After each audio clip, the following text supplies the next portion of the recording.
So we're live. Okay. All right, what's going on, ladies and gentlemen? It's a bit of a surprise here, but we like to do things to keep you guys informed on what's popping on HBCU sports. And tonight we have the Mid-Eastern Athletic Conference Game of the Year on deck. North Carolina Central taking a visit to South Carolina State. These are the two last unbeaten teams in the MAC. Oh, let me not forget. Welcome to HBCU Sports Live. I'm Chris Stevens. As you can see, I'm the resident HBCU sports historian. I never miss a chance to talk about race and all other manner of shenanigans on this channel. And, of course, we have the founder, publisher, editor, and eternal Grambling State Tiger optimist, Ken Rashad, on deck. He's going to join us for a little bit, head out, take care of some business, then he's going to come back. My co-worker, Jared Hoffman, should be joining me shortly. But we are very excited to bring you guys a live stream of this game where we're just going to – there's no rhyme or reason to this. We're just going to watch the game, talk about it, and we'd like you guys to join us as well. So don't forget to subscribe to the HBCU Sports channel and become a level 1, a level 2, a level 3 member. You can get all the nice little perks that we offer as a full-service Black college news organization. Hey, Chris. Yeah. Actually, it's level 1 and 2 now. Okay, so we just got level 1 and level 2. All right, so now subscribe to level 1 and level 2 for $4.99 a month, and you can get all the perks that this full service sports organization can provide for you. We provide a lot. If you go to our website, go to hbcusports.com. You can also donate there. You can also, donate through Zelle at hbcusports.com and be part of. We're not on the ground floor because this is the longest running Black college sports news organization in the country since 1997.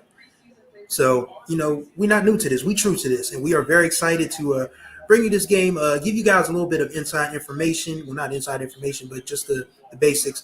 North Carolina Central's coming into this one on a 5-game heater. They have not lost since they lost to North Carolina of Chapel Hill 7 weeks ago. In those 5 games, they've outscored their opponents 233 to 55. So, basically, they're doing good work. They come into South Carolina State. South Carolina State's had a pretty good year as well. They're 5-2. They're on a 4-game winning streak. They just embarrassed my Delaware State University Hornets for their homecoming, 69 to 35.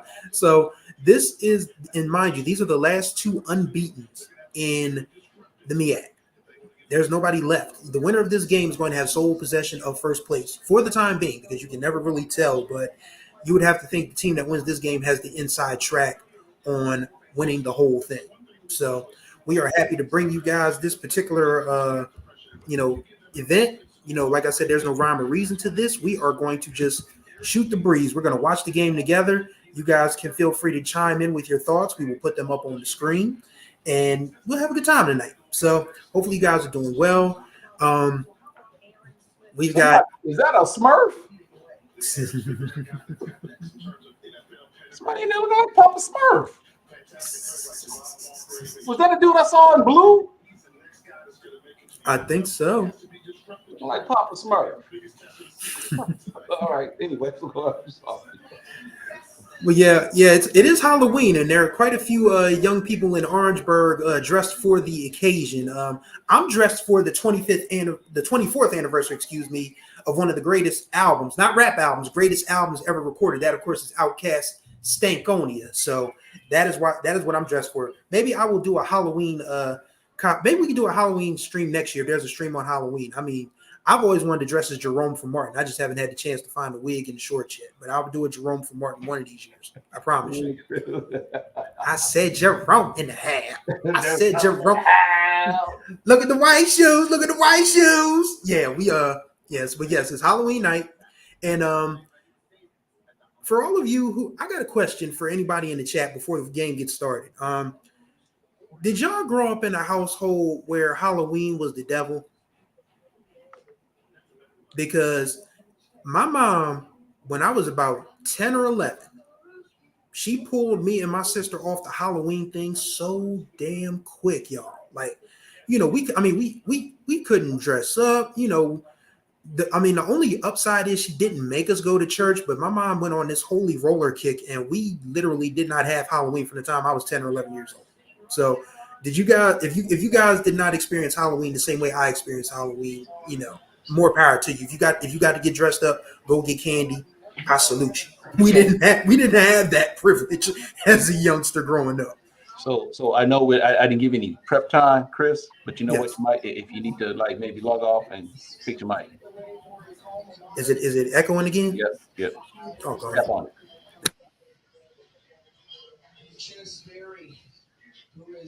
You on mute. Are we Okay. live now? Yeah, we on. Oh, I'm thinking this Oh, is on. I saw the Jane say live. I'm like, oh, they started Tap already. your. There you go. All right. okay, so we're good now. And Jared Hoffman has joined me. We will be holding down the fort while Ken Rashad goes and takes care I of some gotta make business. a pizza run. Hey man, I had a barbecue chicken pizza from my favorite spot for dinner earlier today, so I understand. I'm good. So, but yes, now we're North Carolina Central is kicking off, and South Carolina State will receive and going to take it out of the end zone and gets to about the 19-yard line. So that's where the Bulldogs offense will start. And this is a Bulldog offense that, of course, is been overhauled with several Benedict All-Stars, as Trey Oliver called them. There's Eric Phoenix, who played for Tennisbury at Benedict after a year from at Murray State came over. There's DeAndre Duhart, running back, who was all SIAC at Benedict last year. There's Caden High, the wide receiver. So this is Chuck says he's a little ahead of us. I'm watching on my TV, so Chuck, you're going to bear with us. Yeah, I knew don't. that was gonna be. Oh yeah, I'm a little ahead of y'all too. I'm gonna turn my volume down. I was gonna say, don't give too much away. Good thing. And make sure you can hear it. We don't want to get too loud anyway, because who knows, YouTube might be hitting us with. Yeah. So Eric Phoenix is what. It's going to be hard to say who the MEAC Offensive Player of the Year is between him and Jamari Taylor, but I feel like those two are the clubhouse leaders at this point. I mean, Phoenix is just shown that he is an absolutely Division I quarterback, while Taylor has just done everything for that South Carolina State. I mean, for that North Carolina Central offense. So there's a lot to like about this team.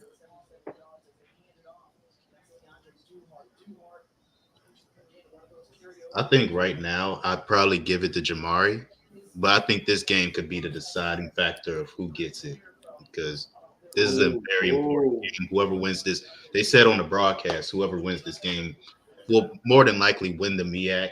So I think it'll be more cut and dry if North Carolina Central wins it. I think South Carolina State, there's still room for error, but they definitely would have a big advantage if they were to win this game. South Carolina State's last three MEAC games are Howard, Norfolk State, and Morgan State. I mean, and those are not easy tasks by any stretch. And there's a nice dot across the middle from by Phoenix. Great job finding a hole in the defense and getting other receivers involved in the action. Yeah. I don't know why my TV is behind. I mean, I got it on my Comcast cable. I mean, Xfinity. Oh. So I gotta wait. But yeah. Sorry. Hey man. Hey, but I'm a little behind. So y'all, I'm gonna have to bear with y'all. But yes. Okay, I got you. We on first down right now. They just got a shift and shotgun. Phoenix drops back. Ooh wee!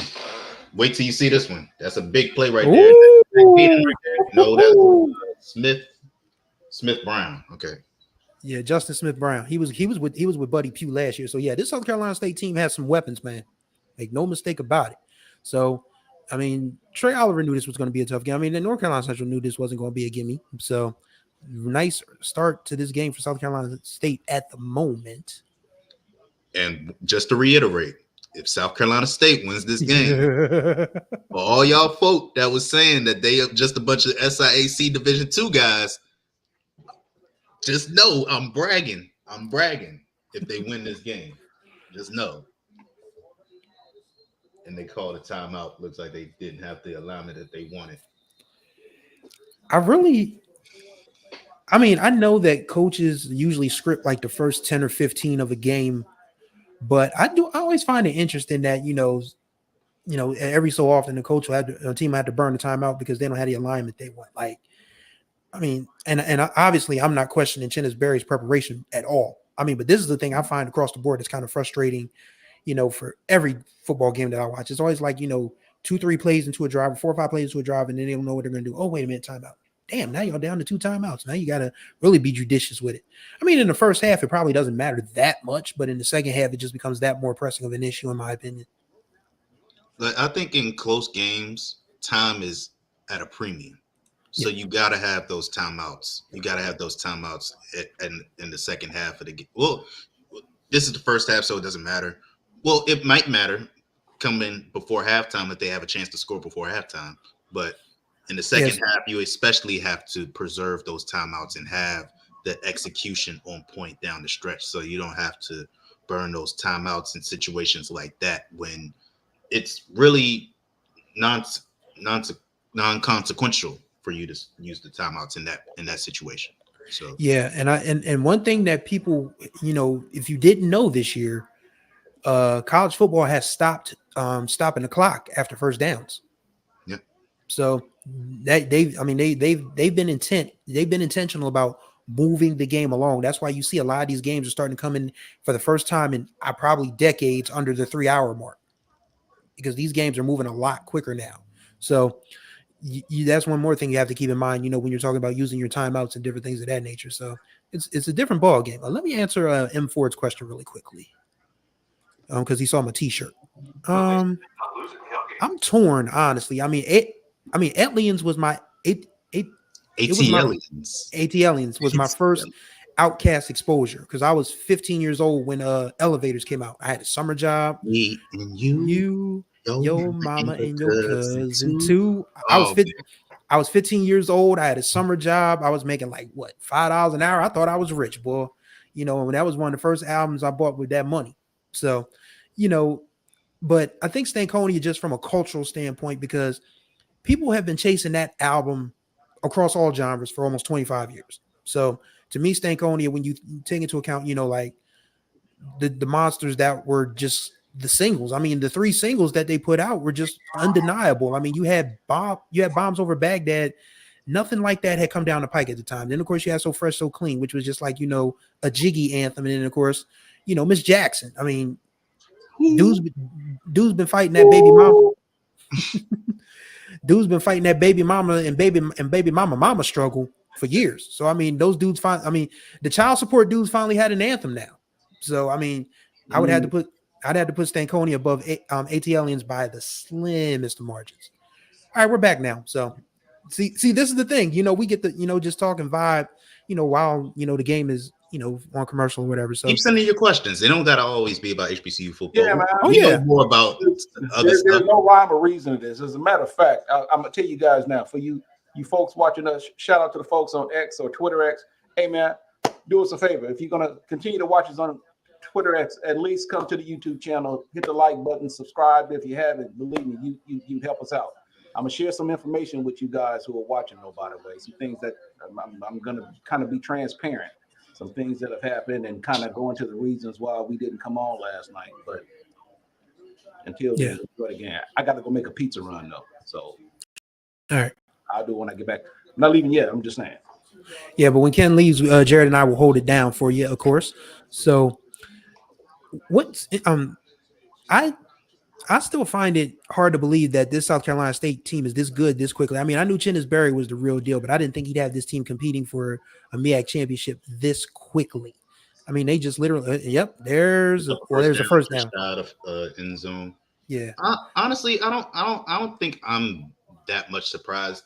I think I expected them to be better than what they are at this point in the season. You know, because I saw what they did at Benedict, and obviously the lack of playoff success was startling because, you know, as great as they were in the regular season, for them to just seem unprepared come playoff time, that was the only thing that kind of made me reserved in saying that they weren't going to be good. But I really expected them to catch on. I didn't expect them to be in contention for a MEAC title, but I definitely expected them to be very good. Yeah, honestly, Division II it's interesting. Division II has an interesting slant to it because a lot of those programs, the ones that are, like the Colorado School of the Mines, I can't believe that's actually a thing. And And they're very good. They're a very yeah, good team. and Valdosta State, like they get, they don't get FCS, they get FBS kids, and that is like a huge get Great for those open programs. field tackle. Sorry about that. There's a No, great open field tackle right there, keeping Jobby Brevert. Brevert. I said his first name right, but Brevert right there. Very yeah, good linebacker for the North Carolina Central defense. Got a great open field tackle. That would have been an easy touchdown for Duhart in any other situation, but got wrapped him up great and got him to the ground, keep them out of the end zone. It'd be 3rd and goal for South Carolina State. Almost got him off sides there. Phoenix fooling them with the snap count, trying to draw them off sides. They don't budge. And another open field tackle, so it's going to be 4th and goal. We'll see what they do. man, I'll tell you, man, that's a huge stop for North Carolina Central if they can only keep South Carolina State to a field goal, because those first couple plays, it looked like South Carolina State was just on an absolute heater. Then they got down there near the goal line, and Central just said the buck stops here. Lot of props due to that Eagle defense. Kind of surprised they didn't go for maybe a fade route right there. If they don't, probably go for a slant, attack the middle of the field. You had some success in the middle field, and now they're going to go for a field goal, so they're not going to go for a touchdown on 4th and goal. Those are plays that lose you the game. Mm-hmm. Not being able to get in the end zone when you're deep into North Carolina Central territory. So South Carolina State's on the board, but that could be one of those plays we look back on and say, they weren't able to get in the end zone on that play. And yeah, that should have been 7 instead of 3. So absolutely. Now you turn it over to Walker Harris, Jamari Taylor, Joaquin Davis in that offense, and good luck. Somebody said we should share our screen so we can see the game. Does YouTube guidelines allow us to do that? Because I was going to say, we can't be an FCC violation over here. We were just trying to, give you guys the best experience that we can. Maybe one day we can look into that. But yeah, as Jared said, if you guys have something you want to ask, related to football during these timeouts and halftime things, we usually do the round table on Wednesdays, but Wednesdays was just a bad day for all of us, so we just said, we'll junk it. And Ken Rashad, who is, of course, now he's off to make that pizza run. I wonder what kind of pizza they're getting. Like I said, I had a barbecue chicken pizza from my favorite pizza and cheesesteak joint, Hot Spot, here off of Miller Road in Wilmington, Delaware. Really good if you guys are ever in Delaware, and I don't know why you would ever be. I don't even want to be here sometimes. But if you guys ever, come through Wilmington, Delaware, I recommend Hot Spot and Claymont Steak Shop for your cheesesteaks. You won't be disappointed. But yeah, it felt like that drive looked like, I don't want to say that was South Carolina State's best chance to punch North Carolina Central in the mouth, but you ain't gonna get that many. Yeah, I think they did well, doing the hurry up offense, playing with tempo and getting big plays out of their receivers, but I'm surprised they didn't go to the pass at least once, on that goal line drive there. I know DeAndre Duhart is a big back, is a strong back, and he's able to make plays, for his team. But I think that's Eric Phoenix has had the hot hand the past couple of games. Try to get him and those receivers involved, give them some confidence, to start the game. This is a huge game that could determine the MEAC, down the stretch of the season. So I think that's one where I feel like he probably will want one of those plays back, potentially, give Eric Phoenix a shot and those receivers a shot to put it in the end zone. But they have a very good defense, but they're going against a high-powered offense. So this is a team that has scored 60 twice. Right.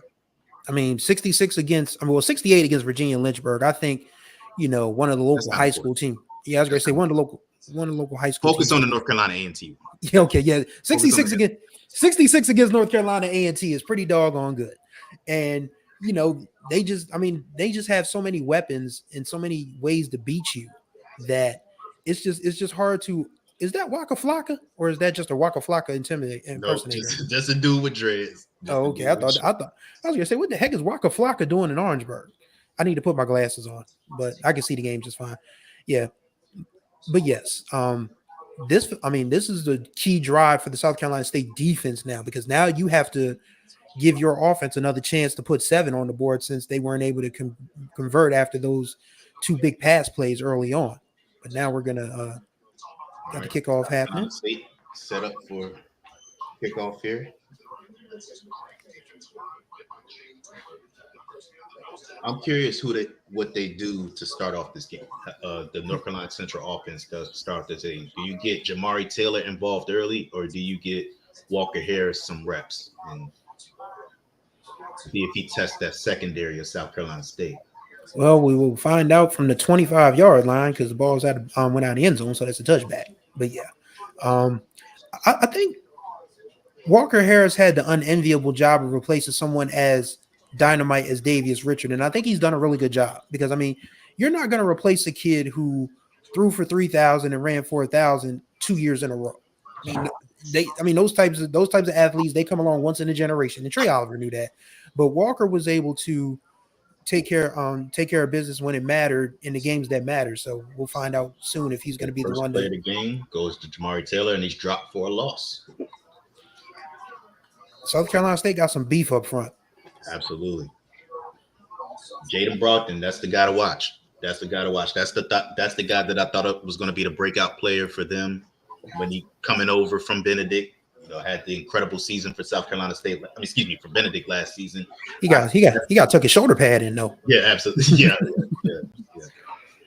Surprised none of his teammates helped him out with it, but give it to Jamari Taylor again. Finds a crease. Ooh. Gets a nice little gain there, so that'll shut him up with 3rd and about 3 or 4 or 5 to go. About 4 to go. And he's a guy who had to replace a dynamite player too. I mean, Mookie Collier was sensational last year. So Trey Oliver and his guys, they recruit. I mean, they know how to go get kids. They know how to go get athletes. And right now, they're right back where they want to be, in the thick of the MEAC race. Yeah, Jamari Taylor was always a sleeping giant for me. I think the 2022 season, he had about and they stopped him short. So there's going to be 3 and out for the North Carolina end. There goes a shoe. Central. Knock the shoes off. Shoes went the way of the Bobby Shmurda hat. So in Trey Oliver, I trust, is not going to go for it on 4th and short from his own 30 like Connell Maynard. I knew he was. I knew as soon as you started to say that's what he was going to bring up. I'm sorry. I've been watching football for 40 years, and that might be the dumbest thing I've seen somebody do in a long time. No, I've seen dumber. I mean, yeah. I mean, there's been some, but it wasn't smart. Don't get me wrong. It wasn't. It wasn't the dumbest. I was watching like, what? Is he really doing this? I know that's what. Yeah, I was just like, what? He's really doing this. And now we've got a referee. I mean, we got a referees conference. Somebody out on the field something. I don't know what they were reviewing, but whatever. Can't be the spot because he was short.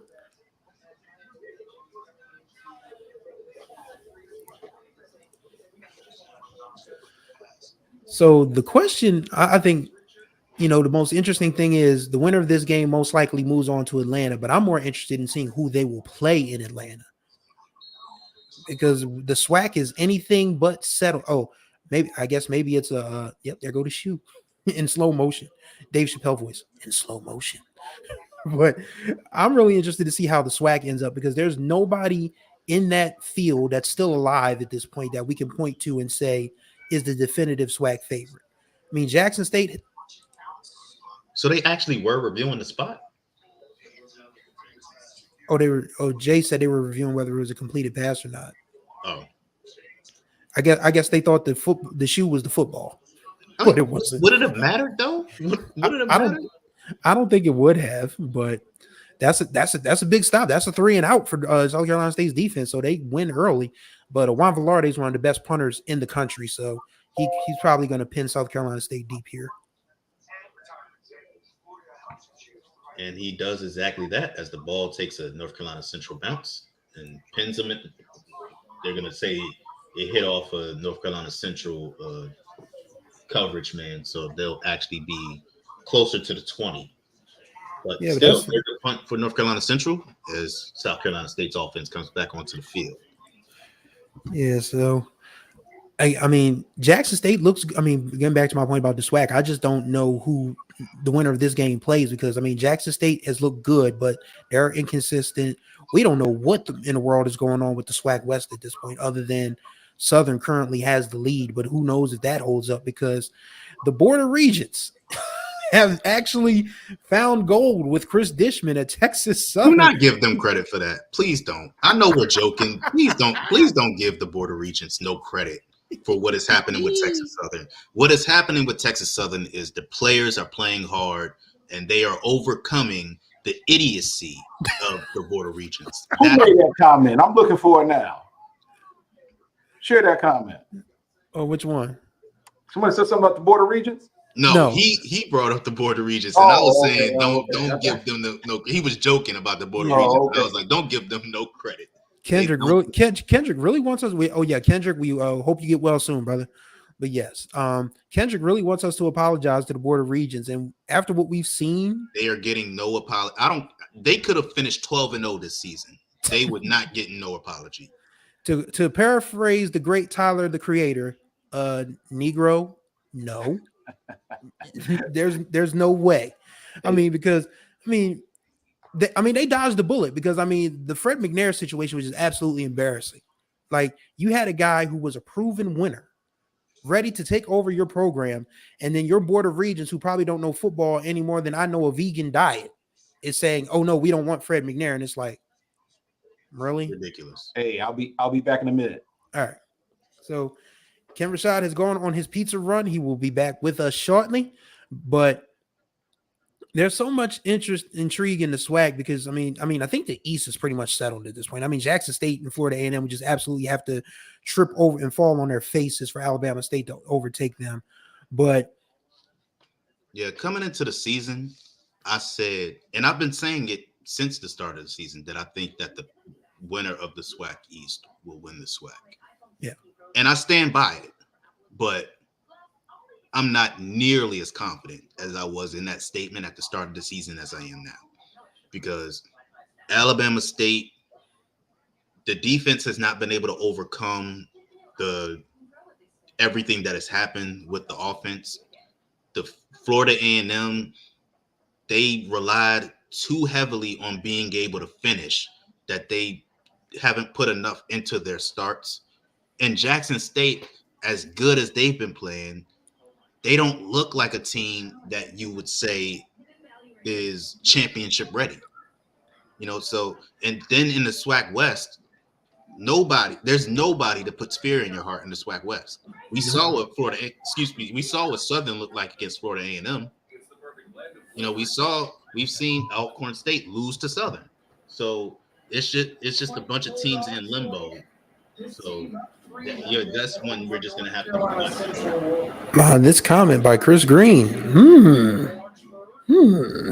Might be cooking there. Yeah, because right now, whatever they got going on at North Carolina A&T is spoiled, rotten. Like there's blue dots all over. Like if you guys have ever let the bread sit too long, and those little blue dots that start to matriculate on the bottom, you got to throw that piece of bread out. You got to throw that loaf out. So hopefully North Carolina A&T event back on the field, and they're going deep for the first play, well overthrown. But I feel like Maurice Flowers is going to be on North Carolina A&T's call list as well. Gotta be. This Johnson C. Smith team is, so many. Like I said a couple weeks ago, they're just in the habit of breaking generational curses this year. They deserve a ton of credit. They beat. It's as simple as this: beat Fayetteville State, and they're in the CIAA championship game, and I think they do it. Quite easy. That's quite simple.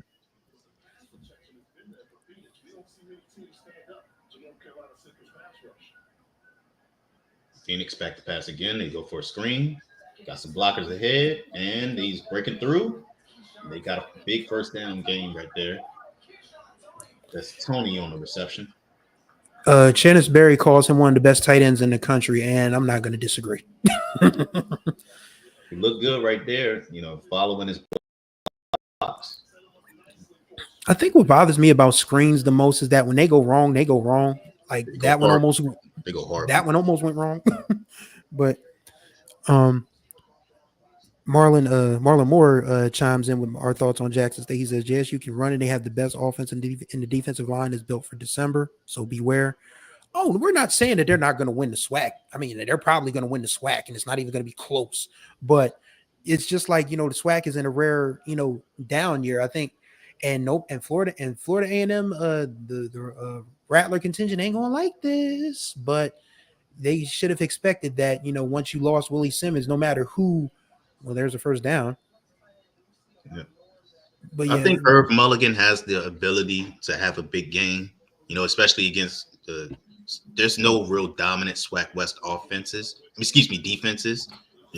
So Herb Mulligan has the ability to have a big game on any night against any team that he could potentially face in the SWAC championship game. So it's not about whether or not Jackson State is built to win the SWAC. We're not saying that. We're just saying to this point, they haven't looked like a team that is a sure thing that you can pencil in and say, absolutely, they're winning the SWAC.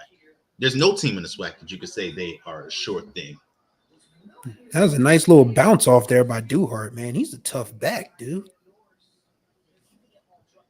But yeah, the guy coming from that Benedict. Oh no, that was another guy. That was. No. Oh yeah. He's way smaller than Duhart. Yeah. It was a nice little bounce off. Number 17. Isaiah Norris. Very nice. Casey Adams there on the carry. There's South Carolina State just has so much these are the two deepest teams in the MEAC by a mile, easily. So you're not gonna, neither one of these teams is really gonna wear down because they could just cycle guys in and out on both sides of the ball. So it's just this might be one of those games where whoever has it last ends up winning it. All right, 3rd and 5. They're at the 44. Need to get to the 39 for the first down. Phoenix fakes the pass and looks like, flag's going to come in for pass interference, so it's going to be a first down for South. He had him by the jersey, boy. Yeah, that was a clear one. Absolutely. It's very easy to make those calls. When you got a guy with speed like Caden Hyde, you got that would have went for 6 if you let him go. So not too mad at that penalty, but you had a chance to get him off the field. So it's an easy call to make, honestly. It's not one that's going to have either Coach Barry or Trey Oliver saying that the MEAC officials are a cow poop. Boy. Shouts out to Big Money Mickey Joseph, boy. That man, he said, I got the 5 stacks. Find me. I'll take that fine. I know that's right, Big Mick.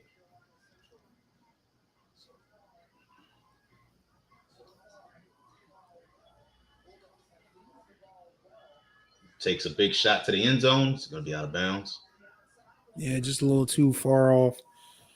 But yeah, I mean, what's funny is everybody when I look at the comment, and as a journalist, we usually have an agreement that we don't look at comments because people say some foul things, and it can be really depressing at some points. But every post, every retweet of that story we did on Mickey Joseph's being fined $5,000, everybody's like, he wasn't wrong. So it's not about him whether or not he was right or wrong. It's about you just can't say that. Oh yeah, no. You can't call the refs BS and live to tell about it. So I mean, yeah, he was out pass here and creates a lane, and you got a first down. So another big play for South Carolina State. This North Carolina Central offense gonna have to tighten up. Yeah, like if State scores here. If State scores here, then this becomes a very interesting offensive possession for North Carolina Central. Obviously, you still got about 10, 11 yards to go before that happens. 15, actually. But, yeah, they can get in the end zone. And this is why I said they probably should have went with Eric Phoenix on one of those plays and down at the goal line. Because you see how they're cooking this. Oh, big run right there by Duhart. Yeah, now there's the strength. J Love says y'all sleeping on JSU. The MEAC is not as strong as in past years. We're not talking about the celebration mode. We're just talking about the SWAC right now. But again, no one is saying that JSU isn't good. We're just saying that you can't say that they are a shoe-in to win the SWAC. No team in the SWAC is a shoe-in. This is not an open. Oh, we got an injury here. Oh, Yeah. it's looking like a spinal injury. God, I hope not, man. We had a kid at Alabama State get carted off, and it was terrifying. I mean, when he waved his hand when they carted him off, you could hear 70,000 people breathe a sigh of relief. Answer Deputy Marlowe's question. It's on ESPN2. So I'm not sure if it's on ESPN Plus or not. I mean, Deputy Mario. I called him Marlo. It's Mario. Sorry, Mario. He said, "Where's Joseph's freedom of speech?" I mean, yeah. I mean, this is what people misunderstand about the right to freedom of speech. The First That's Amendment. what I was just about to say. Go ahead. Freedom of speech does not mean that you are free from consequences from that freedom of speech. Thank you. So, I mean, Thank you can say what you want, but be prepared for what happens after you say it. Like I can say, I'm not saying this to be clear. This is just an example. I can say that Ken Rashad is a POS, but guess what? If I don't get a paycheck for next month, I don't know why. No, why exactly? Yeah. So, I mean, yeah, you can say what you want, but just be prepared for what comes after it. Oh yeah, just like 45 think that he can say whatever he want, or his minions. To it. He gonna find out on Tuesday because the get out and vote. The salsa contingent is pissed off, buddy.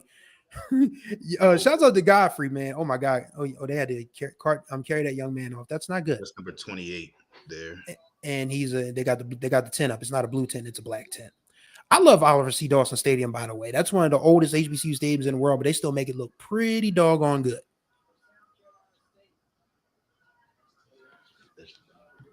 I wish Delaware State had an Oliver C. Dawson Stadium. Durhart's going to be stuffed here, so a critical third and short coming up. You can't get one-dimensional when you're down in this part of the field. You have to get into the end zone, and they know what to expect right now. You have to mix it up to get into the end zone. You can't keep settling for field goals. Mr. 32K said the MEAC be roughing up the SWAC damn near every year. When was the last time the SWAC won the Celebration Bowl? Was it Ken Rashad's Grambling Tigers? Florida A&M. They just did it last year. Duh. But the other time it was Grambling State against North Carolina Central. Yeah. I mean, but every other time it's been the MEAC. That 2023 Florida A&M team is probably going to go down as probably one of the top 5 in that program's history. Like, they were just good. And we got a touchdown to Caden High. So South Carolina State finally goes to the pass like I've been asking them to. And there's that Benedict connection. Get to their big play receiver, Caden High. Caden High might have a case for MEAC Offensive Player of the Year, too. He's been having a big season as well. Oh, Mr. 32K, you repping Delaware? What's up, man? Wilmington in here, man. What's going on? See, there. Yes, people. Where y'all from in the chat? Yes, people. There are more than 2 black people in Delaware. just for the record, I want to make that clear. One of my oldest Twitter followers, they swear that Delaware is not a real place. They treat it like Narnia. But yes, I mean, we're the first state, for crying out loud. I mean, the current president of the United States is from Delaware. Yo, have you seen online that there was this video of people saying there's black people in Alaska? That video was so funny to me. Yo, it was a dude who was doing a voiceover of the video of a bunch of people. Hey, man, I graduated from DSU, class of 2007, mass communications, print journalism. Currently at DSU? Hey, man. But yeah, just that video was funny. See, us Hornets, man, we travel, dog. I mean, we out here, you know? So now North Carolina Central is down 10-0. I think this is the first time they've been down since the North Carolina game. So now we're going to find out what this team is made of. I mean, they haven't coasted for the most part, but they've been pretty doggone good the last 7 weeks. So now we're going to find out just how they respond against the team, you know, kind of getting the jump on. Yeah, other than Morgan State, this is probably the best defense they're going to face for the rest of the season. So.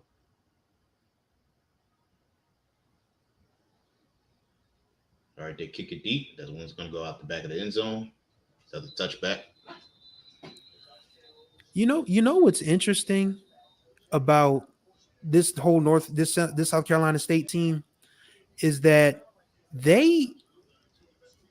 I don't think they get enough love as one of the top HBCU programs, and that's kind of crazy to say. But when people think of HBCU football, the first thing they name, of course, is Grambling. Then, of course, there's Jackson. Then you have Florida A&M. Then you have, like Alcorn. And then, then people start talking about the MEAC. But yeah, South Carolina State, I mean, they've had 4 coaches in the last 50 years. Think about that. 4 coaches in 50 years. And then you think about the guys that they have taken to the NFL in the past 20 years. Shaq Leonard. They have, whatchamacallit? The NFC Defensive Player of the Week, Kobe Durant. There's somebody else I was thinking of, though. Javon Hargrave. Javon Hargrave. You got the run stopper. They got a bunch of guys who have been in the NFL and have made an impact in the NFL. Not just been there, but they've made an impact. Yeah, I mean, they have Hall of Famers like linebacker Harry Carson was with the New York Giants, and Adonai Shell, the safety of the Pittsburgh Steelers, at the Steel Curtain. So there's Deacon Jones, who also went to Mississippi Valley State and came up with the term sack. I don't think he never got enough credit for that, but he's the one who created the name quarterback sack. So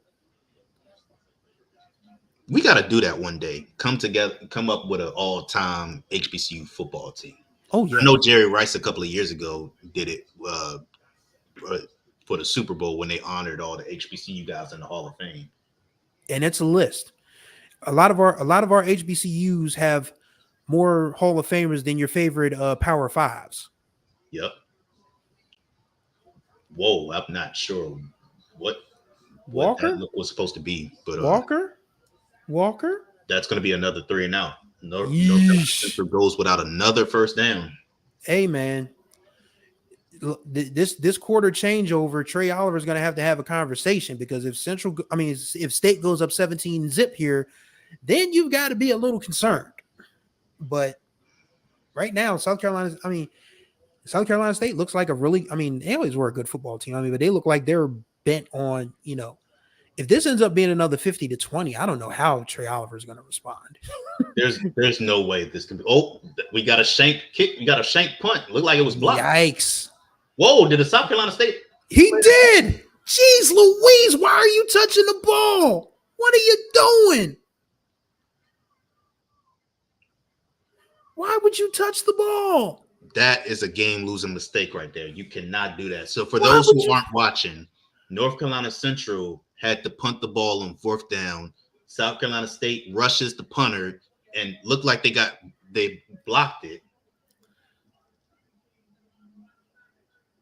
So for those who aren't watching, again, North Carolina Central backed the punt. South Carolina State rushes at them. Looks like they got a hand on it for a block. And a South Carolina State player touches the ball beyond the line of scrimmage. North Carolina Central pounces on it, and now North Carolina Central has the ball at midfield. Just a bad mistake, a mistake you cannot make. Let the ball roll. You can let it be, Leon. For those of you of a certain age, you may remember Leon Lett and the snow game when the Dallas Cowboys lost on a field goal to the Miami Dolphins because Leon Lett touched the blocked field goal. Leon Lett has 2 of the most craziest plays in NFL history. That, and of course the touchdown fumble that, when he tried to celebrate too early and Don Beebe knocked the ball out of his hand. The one where he was showboating and put the ball right into the breadbasket. Hey man, we almost left the MEAC, and the MEAC was scared when we was about to leave. Watch your mouth. It ain't no MEAC if we leave, because ain't nobody trying to see no Celebration Bowl with a 5-team conference. Watch it. That's all I got to say. But yeah, shout out Chuck Hunt. He brought up another South Carolina State player, Marion Motley, member of those Cleveland Brown teams before Jim Brown got there. Yep. The great running back for the Cleveland Browns, won a bunch of NFL championships. Not sure how many, or what was it back then? I don't know if they were in the NFL or they were in 2 different leagues, the AAFC and the NFL, and they won both. AAFC, that's what it was. Yeah. So, oh my God, that is a horrible. There ain't nothing to review. He touched the ball. There's nothing to review. It's that simple. It's North Carolina Central's ball, and You that better is it. hope. You better pray that they get this review wrong because there's no way he didn't touch that ball. Or he better hope that his defense bails him out. He gonna be running gassers on what, Saturday? I mean, I don't know. I mean, maybe they'll get Friday off, but he might be running gassers for the rest of the season after that. Holy cow! What in the world? Oh man! See, this is what happens when we go live. I mean, like, all right, here's the word. And the review is confirmed. Mm-hmm. The ball will go to North Carolina Central. That is a horrible mistake. And if North Carolina Central is able to take advantage of this and get into the end zone, we will have a completely different game. That is just a bad mistake. When a punt is out and it's passed beyond the line of scrimmage, let it be. Let it be. When I was in high school, we used to yell, "It's hot! It's hot!" whenever a punt came out. So I don't know why nobody yelled "hot," because that ball was scalded. Either way, here comes Central. Back to pass, unable to connect with his receiver down the sideline.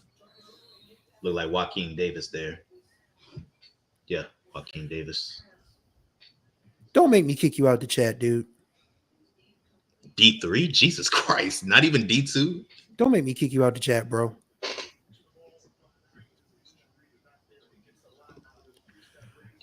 Well, Ryan, there was a hot and heavy flirtation period with the Northeast Conference prior to the pandemic. So that was, when, there was thoughts of, Delaware State might be going to the Northeast, because I mean, we're in the Northeast for everything that's not, MEAC sponsored.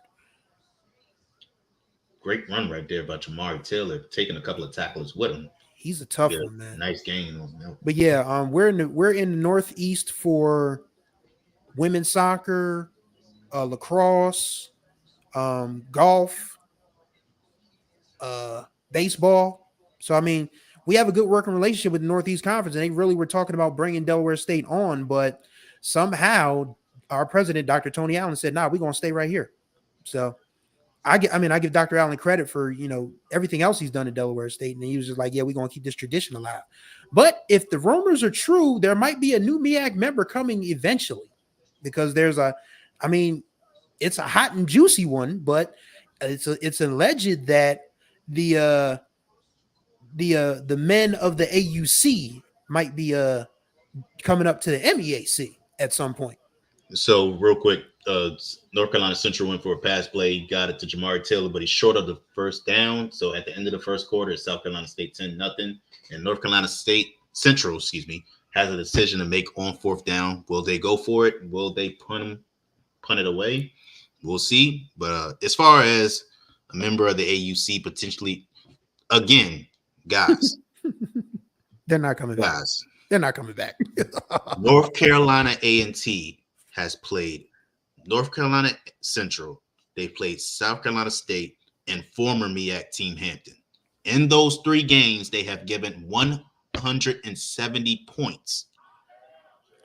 They have lost by an average of nearly 35 points per game in those three games. Them coming back to the MEAC is the least of their concerns. Yes. They would not be competitive in the MEAC this year. That is not the answer.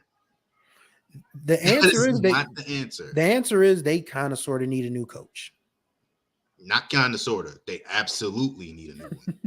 and somebody, I mean, like I said, Maurice Flowers is gonna, as Jared said, Maurice Flowers is absolutely going to be at the top of A&T's list this year, because people talking about, they're not going to buy out Vincent Brown. Some wealthy A&T donor, and there's a few of them out there. Somebody is absolutely going to make that call and say, all right, we got the money. Let's get him out of here. And Maurice Flowers, Teddy Keaton. Those are going to be the first two guys that get calls from any HBCU D1 that makes a coaching change this year. And I joked about it on Monday, but I have to say I don't think my alma mater is going to be one of those that's making a change, because I think Coach Hall gets another year, because this team has been besieged by injuries. Like, they have just lost depth player after depth player after depth player for one reason or another. And we had 2 redshirt freshmen starting I'm playing quarterback role for Delaware State when they lost to South Carolina State last week. And one of those guys was wearing number 22. That tells you how down bad we are. We got a quarterback that's wearing a 1950s quarterback number right now at Delaware State. Because the starting quarterback's out with a shoulder injury and something else that I may be working on. And the backup is in a concussion protocol. So there's a lot going on at Delaware State, unfortunately. But, you know, the consensus with that program was, and I mean, I've talked to alums all day long, and they're like, they should have never got rid of Rod Milstead. And as much as and this isn't a knock on coach. If it's an open job that you want and somebody's going to give it to you, you'd be a fool not to take it. But Rod Milstead had that team going in a better direction. But the AD wanted her kind of coach in because that was not the coach that she hired. Skip Perkins hired Rod Milstead. So do with that what you will. But yes, Delaware State, Coach Milstead is just laying low right now on 32K. His daughters just finished up. They were volleyball and basketball standouts at Dover High. I think they graduated just this past spring. So they're off to college now. So I think coach is going to, you know, take a beat, figure out what he's going to do next. And then it wouldn't surprise me if he gets back into the fray somewhere now that his oldest or that his twin daughters are in college now. So, yeah.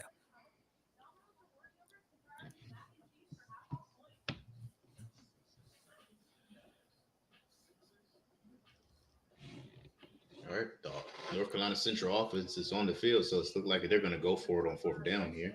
Yep.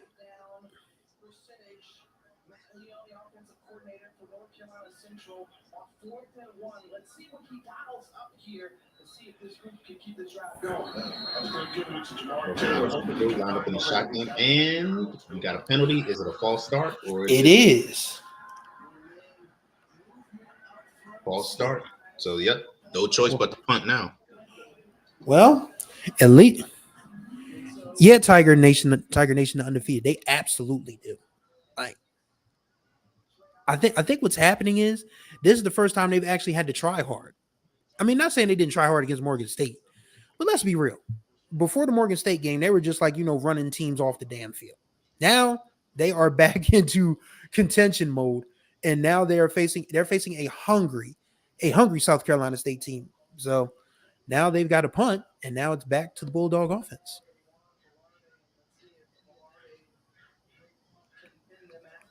What? Why not? Why not let that bounce? I don't understand that. I've always heard coaches say if your feet are not on the 10-yard, if your feet are on the 10-yard line, they shouldn't go back any further as a punt returner. So now South Carolina State is going to be at their own 2 on offense. Yeah, some special teams play here from the Bulldogs, man. Oh boy, Mr. 32K, bruh, as a fellow Hornet, we can't talk. We can't. I'm sorry. I'm sorry. You know, we got to take the L. And good Lord, we've taken some L's, buddy. Please believe it. Eric Phoenix fired it to his receiver down the sideline, unable to haul it in. So we've seen some questionable special teams plays for South Carolina State. The first touching on the punt that was blocked, and now you have the fair catch, you know, down at your own 2. If they don't get a first down here, Central has to get 7 when they get the ball back, because they're probably going to get the ball about midfield.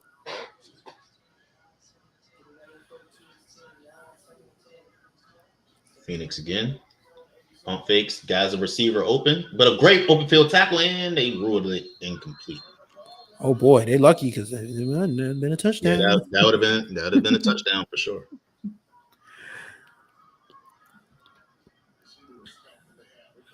What you mean a black feature? No, I'm just playing.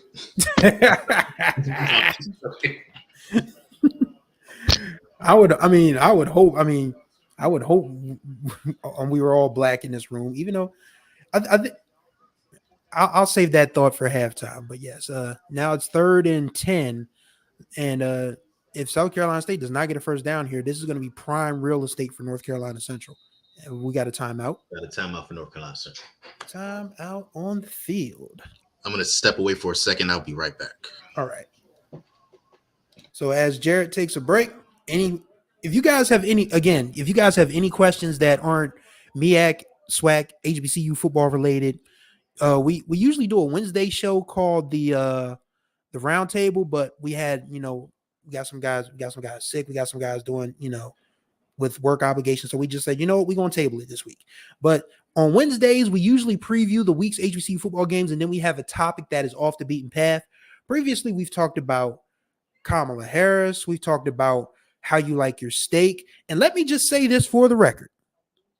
If you people who like well done steak, y'all be eating brake pads, well-worn brake pads. Medium well and rare never hurt anybody when it comes to eating a steak. I want to make that perfectly clear. If you guys in the chat disagree, you can disagree, but I'm just telling you, man, don't bring me no well done meat, man. Pause. Don't bring me no well done steak. Don't bring me no well done pork chops. Don't bring me no well done beef or hamburger, man. Just a little bit, turn the flame down a little bit. You don't have to eat everything charred to a damn crisp. I mean, the only thing that is good burnt are cookout hot dogs. That's it. That's the list.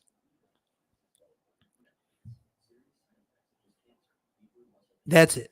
But yes, medium rare. Shouts out to Miss Mac. You know what I'm talking about. You know what I'm talking about. See, it's good. It's good to have solidarity. But yes. But as we stand right now, we're in the timeout. For those of you who are new to the chat, welcome. I'm Chris Stevens. Jared Hoffman's with us. Our boss Ken Rashad is making a pizza run. He will be back shortly. We decided on a whim to say, hey, this is a big game. This is a big game, so let's go live. And we are live on YouTube. We are live on Facebook. We are live on the Musty app. But if you're watching us on the Musty. If you're watching us on the Musty app, we invite you to go over to the YouTube channel, give us a like, subscribe while you're there, and we have some really good videos up. I mean, we did a really good piece on whether Alabama A&M should part ways with Connell Maynor after this season. We've talked about voting. We've talked about Mississippi Valley State, being screwed over by Brett Favre, stealing stuff. So, I mean, we talk about a lot of good things on our YouTube channel, and we usually have, like, every so often we'll be fortunate enough to get guests. Jarrett did a really good interview with Clark Atlanta quarterback David Wright a few weeks ago. I invite you guys to go check that one out as well. So they had a really good conversation because David Wright is probably the best quarterback in black college football at the moment. So we have guests, every so often. The big time, Mr. Reggie Flood, New Orleans born, Southern University bred. He will join us from time to time. So, we have fun on this YouTube channel. So please go ahead and subscribe there. And if you got some coins, feel free to kick them our way. HBCUsports.com/donate or donate at HBCUsports.com via the Zelle app. And follow us on Facebook. Follow us on the Musty app. Follow us on Instagram. Ken Rashad even rocks TikTok also. So be sure to, go over there as well. We everywhere. We're like Visa. We're everywhere you want to be. So South Carolina State on 3rd down, get a big completion, and that is huge because they got called for a penalty while you were talking. They were called for a penalty that dropped them back to the 1-yard line. Mm-hmm. So they get out of a jam, and they have a fresh set of downs, and they are at close to the 30. So now you have some room in case you do have to punt. Now your punter is not standing in the shadow of his own goalpost. And again, just to reiterate, I don't know if he said it already, but we don't have to just talk about HBCU football, guys. Yes. We don't have to just talk about HBCU sports. We could talk about anything you guys want to talk about, any random questions you guys have, or anything you saw on social media that was funny. Yeah. Let's have a conversation. We don't all. I know we're called HBCU sports, but let's have fun on this one. Okay, so M. Ford is in the camp that Connell Maynard has to go. And we're going to bring this up every time because, I mean, it's relevant. Well, we'll wait after this play. I got a take on Alabama A&M in a second. All right, I'll let you go. I'll let you get that. I'll let you let that one rock.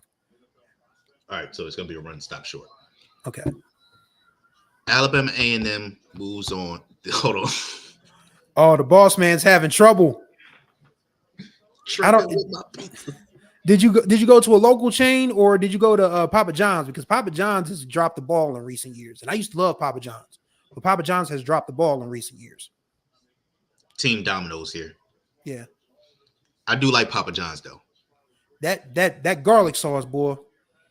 I heard there's a cheap recipe for that garlic butter sauce that Papa John's has. I'm gonna look it up. What's crazy is I don't even need the garlic sauce. Oh, I do. I love it. I like bready pizzas. So, and Eric Phoenix is able to avoid the sack. He scrambles. Trucks a defender there looking like Derrick Henry on that Debo! Damn. Oh, this is a good question. Oh, that's a good question. That's a good question. I have to say that I'm disappointed. I thought they would be much better than they. Three of my sleepers have absolutely fumbled the bag this year. I thought, full disclosure, I picked Edward Waters to win the SIAC. That might be the worst thing I've ever picked in a long time. Yeah, when I heard you pick Edward Waters to win the SIAC, I was thinking they just lost their quarterback, Jerron Russell. They were going to have some adjustments that needed to be made as Eric Phoenix scrambles close to the first down. I figured Edward Waters was going to have some struggles this season. So I that one I knew wasn't going to happen. But Bethune-Cookman, I'm absolutely shocked that they're not at least mid-level right now. Yeah. The fact that they're struggling to get a win, they struggled to get a win is absolutely surprising to me. I think, and it really makes you look at the team and think like what's not going right now. You know, they've been in the SWAC as long as Florida A&M has been in the SWAC, and it's been night and day. Granted, these are two very different teams with two very different rosters. And they've had, 3 coaches since they've been in the SWAC? Mm-hmm. I mean, I guess if you want to call Ed Reed a coach, because he never really got a chance. What great breakup right there. Probably could have hauled that one in for the interception, but he knows it too. He knows it too. He is like, my bad. But yeah, But anyway, we were talking about Alabama A&M. You want real quick. I have yet to try Chicago pizza because I've never been to Chicago. I got to get my way to Chicago one of these days. So everybody, when they refer to Chicago pizza, they talk about deep dish. Mm-hmm.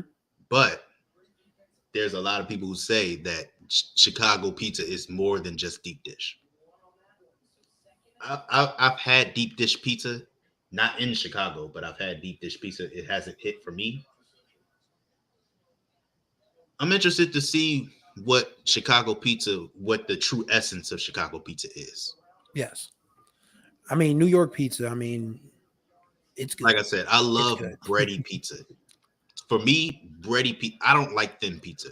I just don't like it, personally. We have a pizza chain down here called Lido's. Mm-hmm. I don't like Lido's. It's a staple down here in the DMV, but it's not for me, personally. There's a thin pizza. There's a place called the Double Slice on the west side of Wilmington that gives you a double slice of thin pizza, but you also get water ice with it. So it's pretty doggone good. I mean, I enjoy it. There's a comment that I want to. And we got a sack on third down there. Yep. So what we got to await the flag, see what the flag is. I can't imagine it's on. The way they're celebrating, it's looking like it's going to be on the offense. Looking like it's probably holding. So about this. Oh, no. Hands to the face, offense, penalties decline.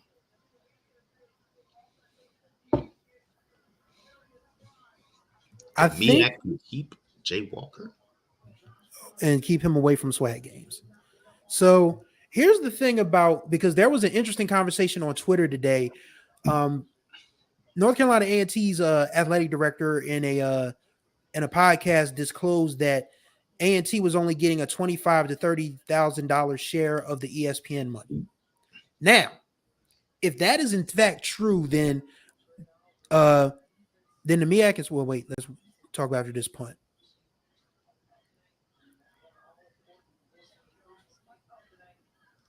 North Carolina Central brings a rush. It looks like it's blocked. That's going to be a blocked punt right there. Hold on. Yeah, and we got, hopefully that's not running into the kicker or roughing the kicker. It can be if they blocked it. Well, we got a South Carolina State player that looks confident that Yeah, the punter. I mean, he's celebrating. roughing the kicker. Yeah, roughing the kicker. So South Carolina State's going to keep the Wow. ball. Wow. I don't know South about Carolina that. State is going to keep the ball. Hold on, I don't know. We got to see. I don't know about that, man. Special teams has been on both sides a killer. He got a Let's block. see. He got the punt away, and yep, absolutely. He got hit a couple of times. It's not. Okay. It looks like marginal contact, but I don't mean to sound like an old crusty football player, even though I did play briefly in high school. I wasn't very good, by the way. I'm not, so this is me talking, but I do have a problem with that. Yeah, we want to keep the players safe, but some of this incidental contact is just like crazy to me. Like you can't even breathe on the guy anymore. It's nuts. got a big run right there. Looks like the Adams kid. Shimmy. Okay, so Ryan, it was an A&T town hall that you can no thanks, we're good. I could see if you gave us an A&T link, but no thanks. Now where was I? We were talking about Alabama A&M. I know Jared had a take he wanted to take, but after this play, I want to hear what Jared has to say about A&M. You got to pass out to Smith Brown. So there is a team in the SIAC that is in the same state as Alabama A&M, Miles College. Sam Shade. Could he potentially be on that list of coaches that could replace Connell Maynard? I think he's done a great job rebuilding that Miles College team. Took them from a 1-9 team to a 7-3 team last year, or 6-4, whichever. And now they look poised to win the SIAC this year. I think that'd be a good replacement for should Connell Maynard be out the door this year, which a lot of us believe he should be. Phoenix, back to pass, unable to connect with his receiver down the sideline there. Yeah, it was too far off the mark. But yeah, it's interesting because I don't think there are going to be many openings this year on either the D1 or the D2 level, honestly. Because when you look around, let's look around the SWAC. Colsey, this is his first year. They're still going to be an above 500 team. Woody, I know somebody on our Alabama A&M podcast commented that Woody should be out the door. I think that's crazy because, this is a dude who, number one, is a Bethune-Cookman alum. And he took over that program when Ed Reed absolutely lost his absolute marbles. Caden I looked like he was about to make something out of nothing, but yeah, it just turned out to be nothing. But yeah, I mean, you look around the SWAC. I mean, Colsey's not going anywhere. Woody's not going anywhere. Eddie Robinson Jr. certainly isn't going anywhere. Neither is TC. Cedric Thomas. Yeah, all these coaches are pretty much in good shape where they are. So I think Alabama A&M is the only one that comes open at that conference.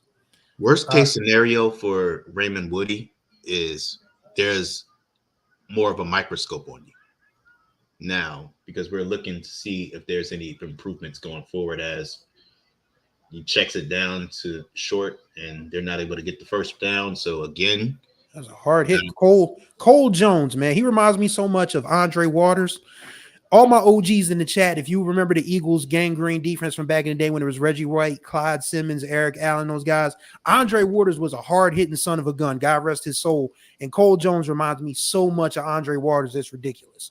But yeah, I just feel like, Woody's going to have to, show some improvement because losing a 24-point lead to Division II Clark Atlanta, as good as that offense is, that's still unacceptable. Yes. That's not going to help your case any.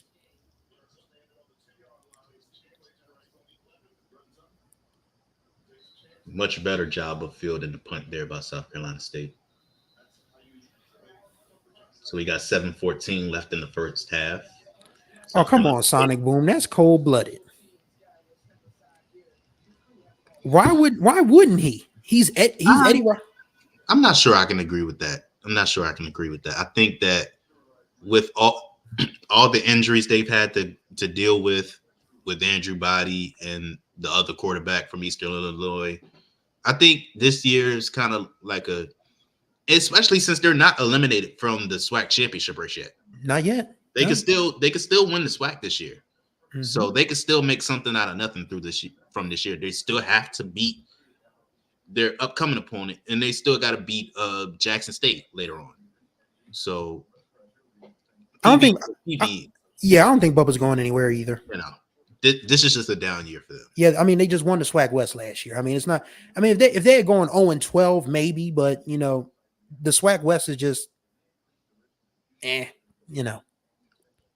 Look, I understand that Southern was quick to pull the trigger on Dooley, Mhm. but let's not act like coaches got to be on the hot seat 2 years, 3 years in.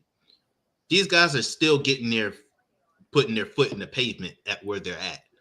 Eddie Robb only been there 3 years. Mhm. Bubba McDowell only been there 2 years, 3 years, something like that. Like, let's give these coaches time to develop before we just all of a sudden say that they need to be gone. Here's the thing. Good. Here's the thing. You need 4 years for any coach.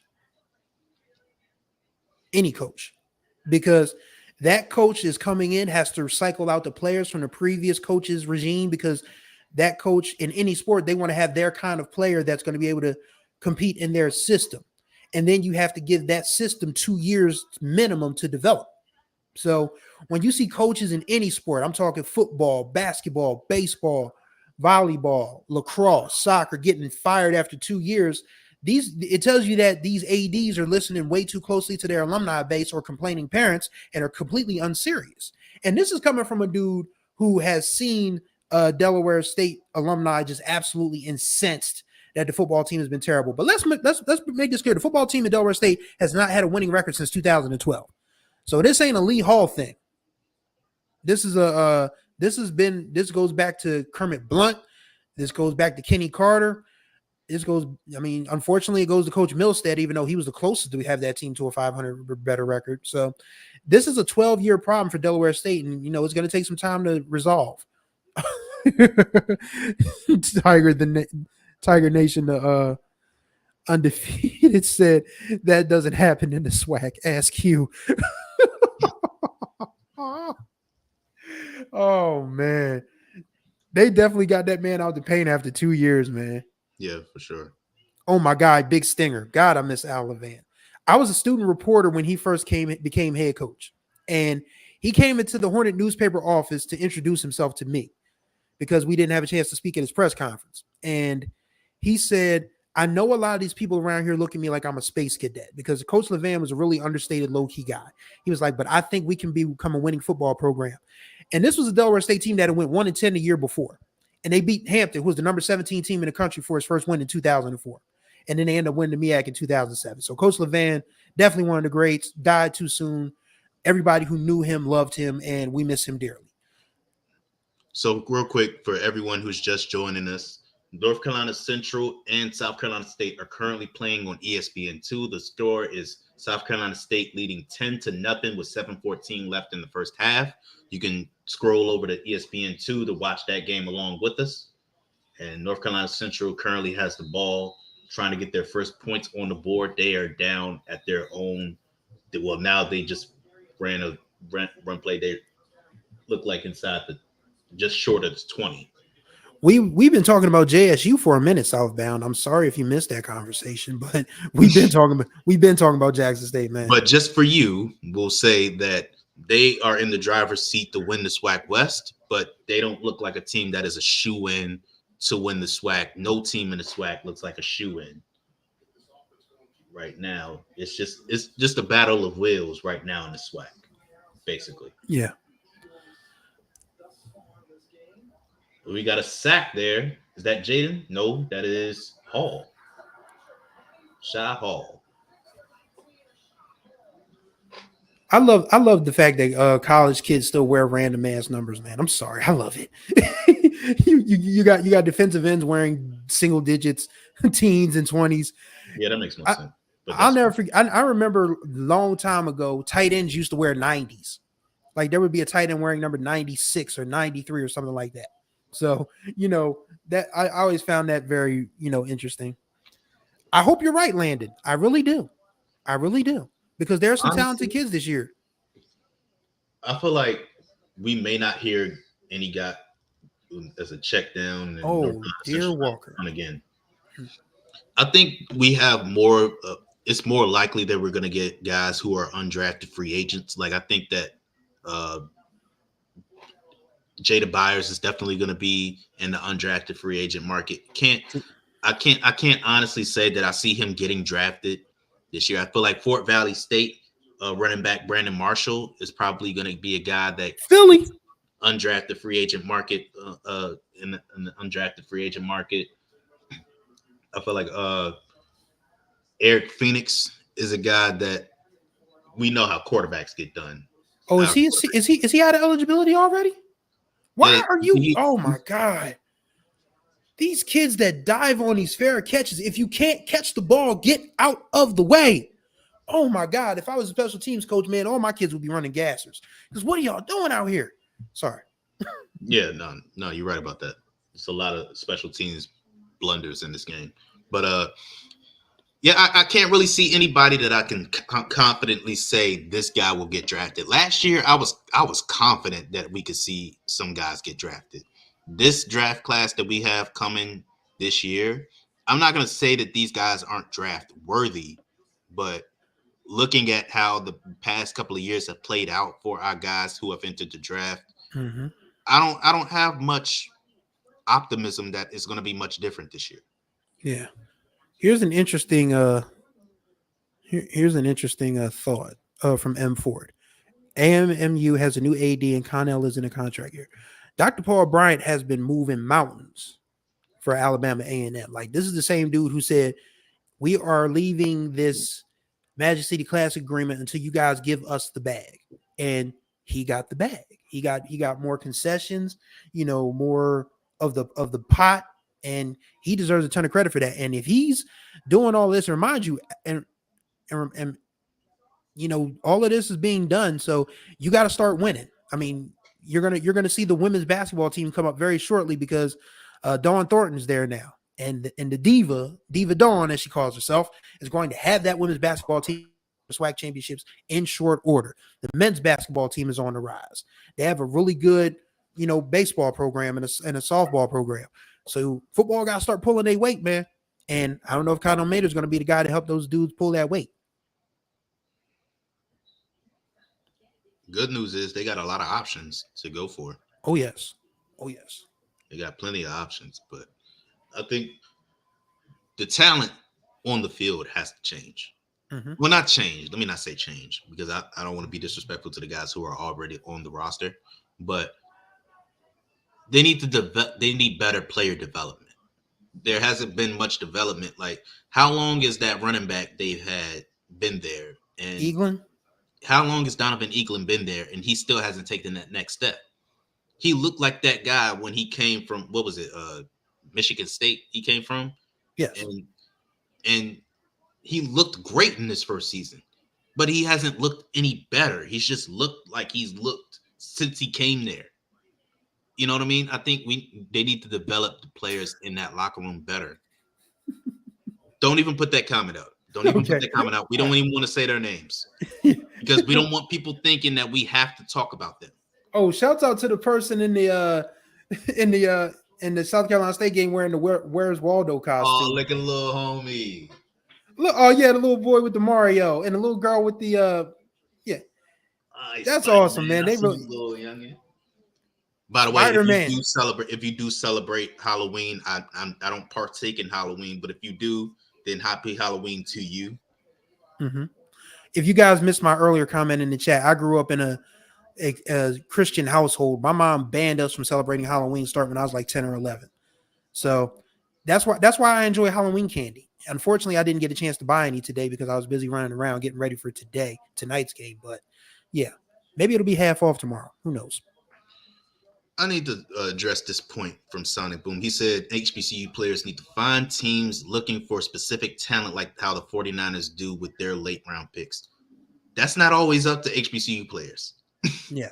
That's not always up to HBCU players. The NFL team has to have an interest in you, first of all, before you think about wanting to go to that team. You don't always have a pick of the litter as an undrafted free agent. You know, Here's the thing. This is a story. Delaware State had a receiver named Darnarian McCants, who Jarrett might remember that name because he played for the Commanders back in the day. And he turned out to be a great third down receiver for that team, but his quarterback, who I obviously well as because I cover high school basketball in Delaware and he's a basketball coach here, Rasan Matthews Sr., he was one of the best quarterbacks in the country and he never got a look. And Rasan could swing that thing. I mean, his son is actually at Virginia State now. He's redshirting this year. Hopefully he gets a chance to show what he can do at the quarterback spot next year, but he's redshirting right about now. But I mean, so many talented HBCU players just don't even get a look. Forget getting the look and then not being seen fairly. Some of our best guys aren't even getting a look. So, I remember when I talked to Steve Weish of NFL Network, and he said that he was just very disappointed that a lot of these scouting organizations in these teams just didn't bother with. You got a first down. I'm gonna grab myself a water real quick. I'll be right back. Yep, no problem. But it's going keeping it going with that talk of the NFL draft. A lot of these teams, when they're drafting, their jobs are on the line, so they need sure things, and sure things are the power fours. They are the players who are in the headlines. They are the players who everybody knows. So as South Carolina State on the end around gain the first down there. So a lot of times the HBCU players, they're projects. They're guys that you have to develop, and you can't count on those guys being ready-made at any point in your tenure. So it could be a point where 2 or 3 years go by where they're starting to reach their potential, but by that time, the team has lost faith in you as a coach. And as a GM at South Carolina State, screens it out to Carter, and he's able to break a tackle and dive close to the first down there. So, yeah, I think the HBCU players, they fall victim to the teams not having patience, Right. and not allowing the players to develop. Because look at Emmanuel Wilson at Green Bay on the Green Bay Packers. He's playing the backup to Josh Jacobs currently. He played, got some backup reps with Aaron Jones last season, and he's the number 2 backup now for the Green Bay Packers. With their running back room has had a couple of injuries. As Eric Phoenix on a design run gets a couple of yards, but there's a flag that's going to be a holding. So that Thursday. Yeah. So I think Emmanuel Wilson has been able to develop in that Green Bay Packers backfield. He's benefited from injuries, absolutely, but he's been able to develop as a player. A lot of our guys aren't getting that opportunity because I remember guys like Luber Danellis who never got a shot from that dominant Benedict defense. You look at guys in their pedigree at the college ranks and just never got shots. Like Chad Williams, the receiver from Grambling. He never really got a shot to succeed at the next level. As Eric Phoenix. Looking for more success. Set up on the outside. That's Ruffin who had a catch earlier in this game. The good news for North Carolina Central is they get the ball start the second half. I mean, they still could score here in the last 2 minutes, but if South Carolina State scores here, then it's going to be a problem for them. Yeah. This third down is going to be vital. And apparently we will have a timeout before that third down begins. Yeah, Well, keep it's it a up. 2-minute warning. Nugget Warren, absolutely. And if you remember when Nugget Warren, when he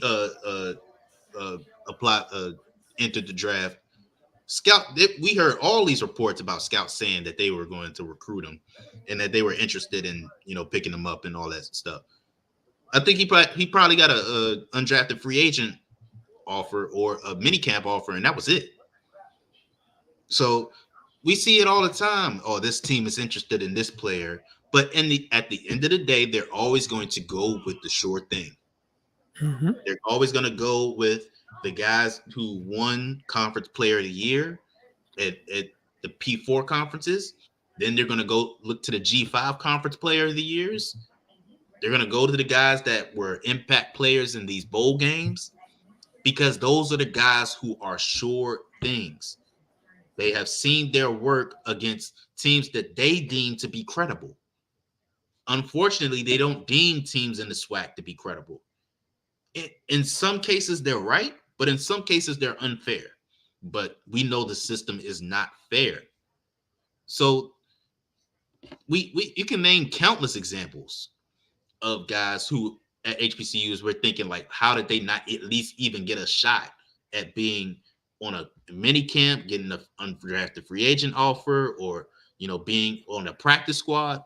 But it is what it is. You have to be 10 times better to even get a chance, let alone make a roster. So we'll see what guys from this crop are able to put their name in the ring. Yeah. And once again, Xfinity, you pissing me off. You really are. So shout out to Jerry for holding down while my internet is acting stupid. But yes, it's unfortunate because the P4s and the even some mid majors, even some PWI FCSs, they get way more looks than our kids, and I don't understand why. And I know people are probably going to try to tie it to the playoffs, and it has nothing to do with the playoffs. It does not. It's just the fact that so many people are just comfortable overlooking. Something fell in this house.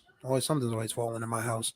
But yes, when you are when these scouts are just they don't care about going to HBCUs or looking forward to looking for HBCU talent. Our kids always get the short end of the stick. That's why we always celebrate when one of our kids does something at the next level. Like when Kobe Durant came up big for the Rams, and Xavier Smith from Florida A&M, who had the punt return that when the Rams ended up winning that game against, who was that they beat? I can't remember. They beat San Francisco. So yes. Should even Kobe Durant when they beat the Raiders. Yeah, he had an interception. Had an interception in that game, had the forced fumble that they returned for a touchdown before he went out with cramps like that. He's been an impact player for that Rams defense.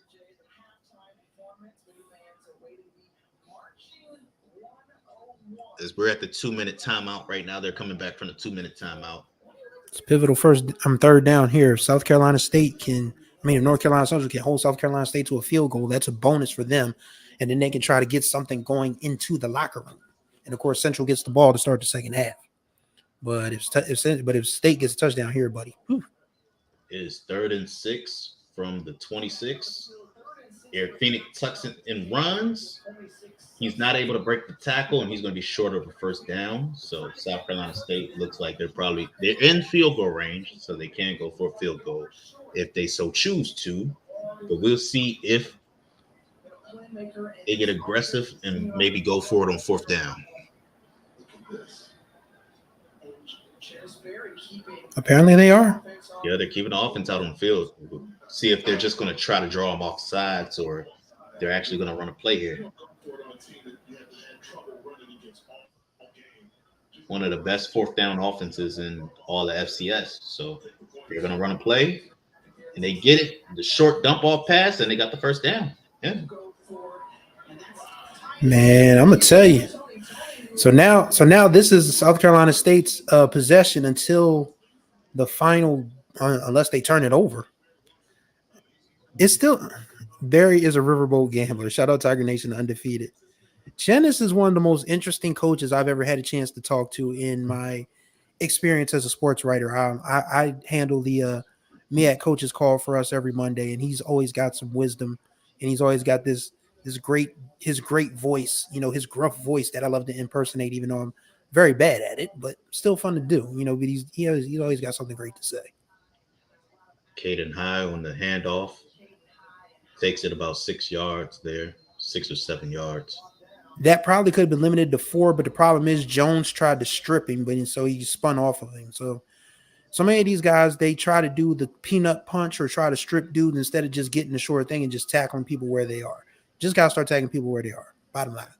South Carolina State calls their second timeout. 36 seconds left in the half. It is 2nd and 3. And South Carolina State driving. I don't think this is embarrassing. There's still 30 minutes of football left. I wouldn't call it embarrassing. I just think it's a lack of, I don't know what to call it, but it's just like a lot of mental mistakes. Basically. Mental mistakes that could have been prevented on both sides. Yeah, Don't get it twisted. South Carolina State has made its mistakes too, but they just haven't suffered the consequences of their mistakes like North Carolina Central has.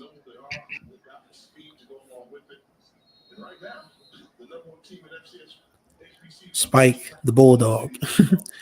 I think a lot of mascots in these in professional sports and college sports are going to have to step their game up because of Ellie. Oh man, Eric Phoenix tucks it and runs, and he is. Are they going to rule him in? Are they going to rule that a fumble? Yep. No, they are not going to rule that a fumble. They already blew the whistle.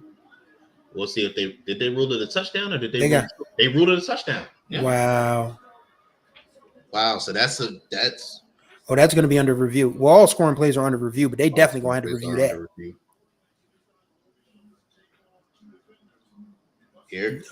Eric Phoenix does it again. The Phoenix has risen from the ashes, indeed. Whew.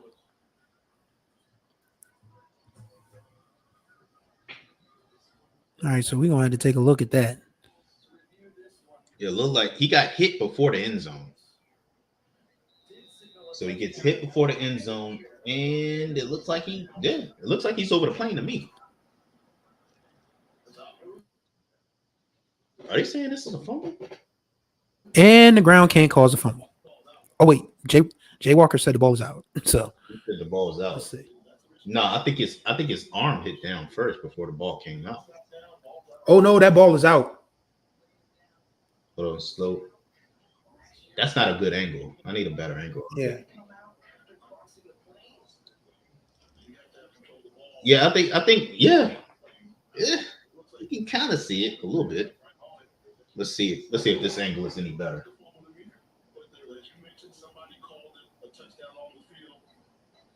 Yeah, it looks like the ground causes it from that angle. Yeah, that's going to be inconclusive regardless. That's the touchdown. It's got to stay a touchdown. There's no way they're going to, unless they just magically find an angle where it looks better. Yeah, the defender's blocking it, so I can't tell. Yeah, that's going to be hard to overturn, man. I mean, that's going to be hard to call a fumble.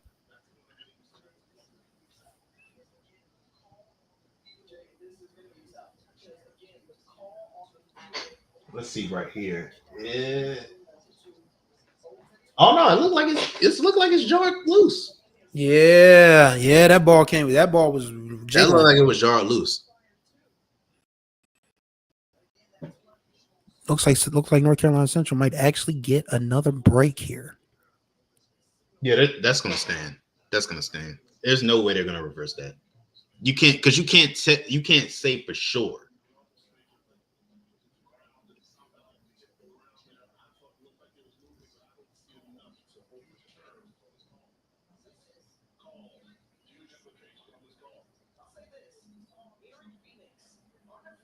One second, I'll be back. All right.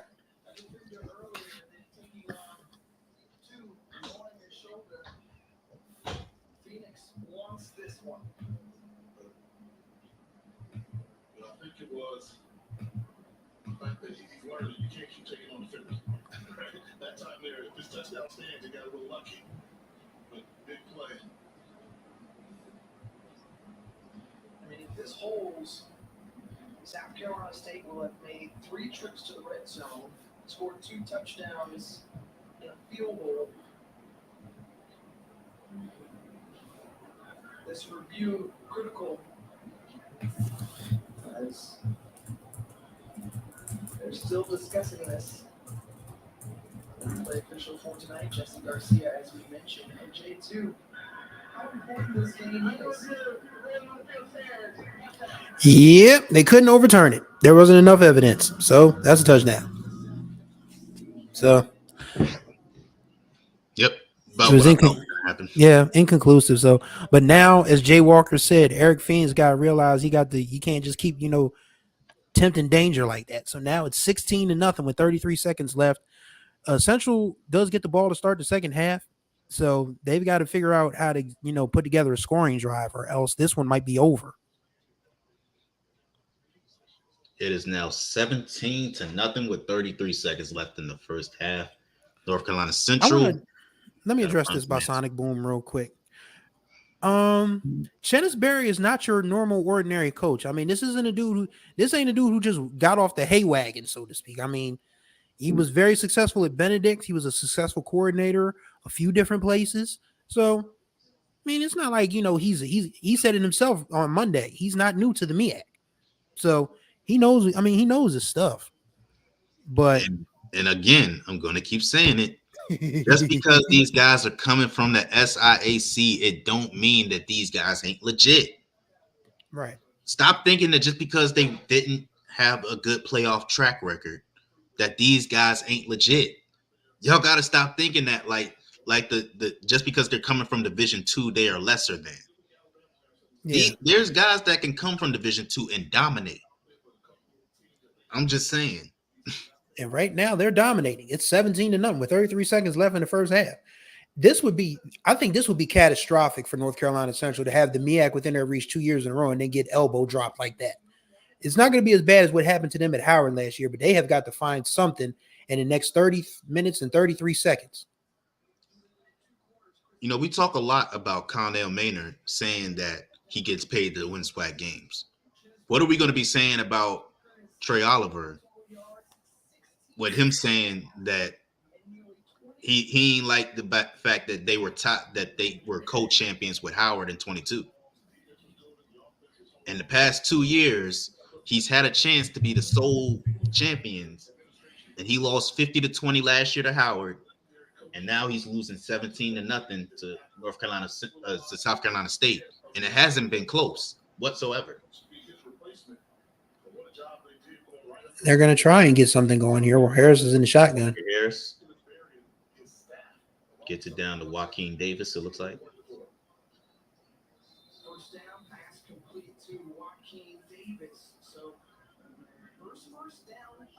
That's crazy. The first down of the game.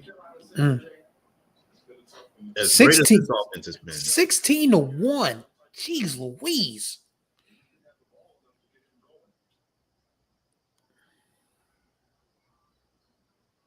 Goes deep. Are they going to call pass interference for that? They should. They absolutely are. 16 that's an easy call. That's a boneheaded pass interference. Absolutely. There was no way he was going to be able to corral that one. All MEAC performer 6'4".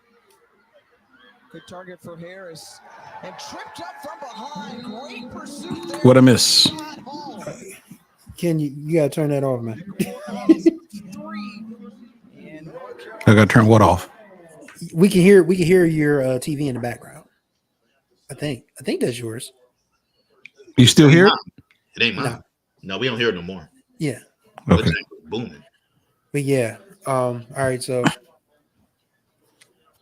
this is you've missed a dominant first half by South Carolina State for about 29 minutes or so. And he's tripped up. In the first half. No, they're gonna call timeout. Who's calling the timeout? I know it was Central, I guess. North Carolina Central for sure. It'd be dumb for South Carolina State to do that. Tiger Nation. They haven't been on the field to get first downs. Yeah, South Carolina State's won the time possession battle pretty handily. And it should be a wider margin had the South Carolina State player not touched the fumble after they got the block. Oh God, what was that kid thinking? He's lucky. He better be thanking all the deities. He better thank God. He better thank Allah. He better thank Buddha. He better thank Jehovah Jireh, Haile Selassie, all of them, man. Because he just absolutely messed up. And for some strange reason, North Carolina Central did not get a chance to take advantage of it. Oh boy, Israel going to piss off the Rattlers. South Carolina State technically won that game against FAMU too. Just saying. Yeah, I mean South Carolina State should be 6-1 coming into this game. Absolutely. But as of right now, I don't think it matters that much. I mean, right now they just got to survive this last 11 seconds, and they'll go into the locker room with a 17-0 lead against the team everybody picked to win the MEAC. Walker Harris goes down the sideline and throws it over his receiver's head. 6 seconds left in the half. Just take a knee, buddy. Or at least take a shot at the end zone. Like, he might be far from the end zone. Not sure if his arm can get it there, but yeah, it's Hail Mary time now. Trey Oliver does not look very happy.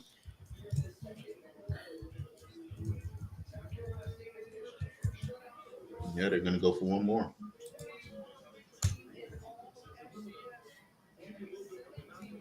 So this would be a 53-yard touchdown if they can make it happen. They go short to Joaquin Davis, and he goes out of bounds for some reason, and that's going to be the end of the half. I guess he thought he had more time, but he didn't.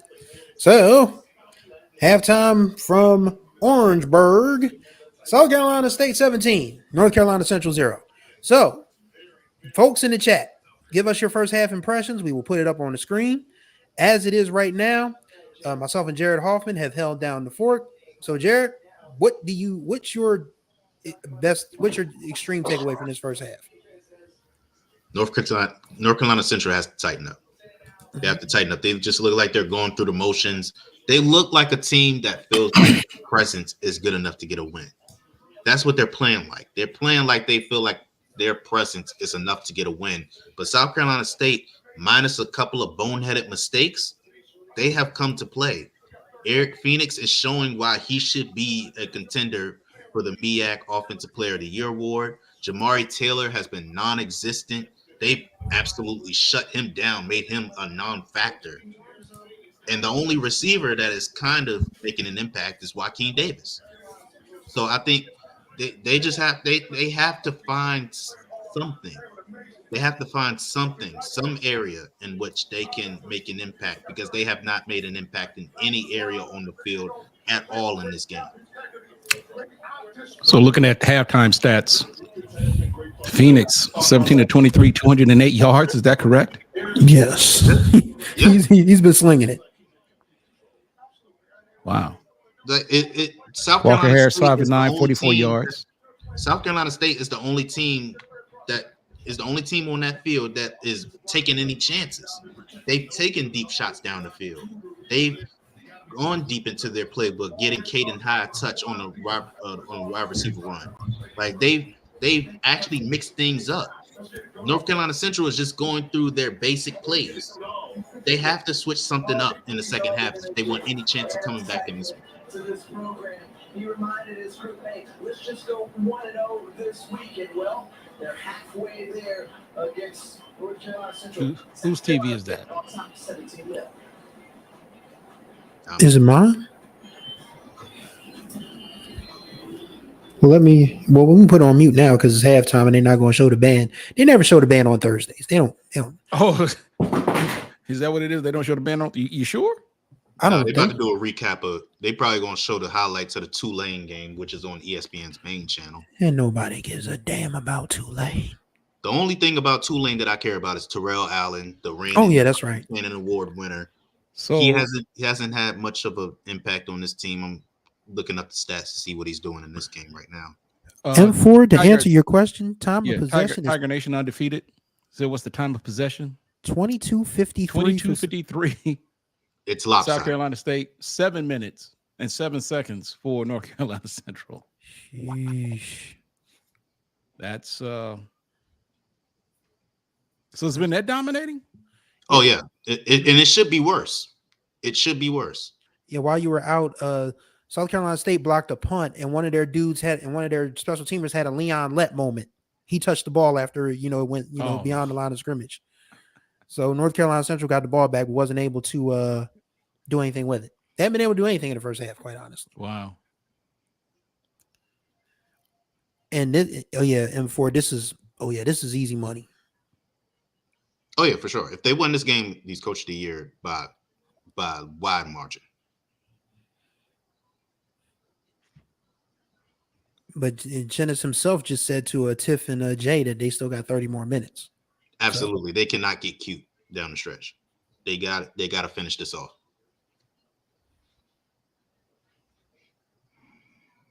So, what I'm revisiting while I was waiting in a pizza joint. Oh my goodness!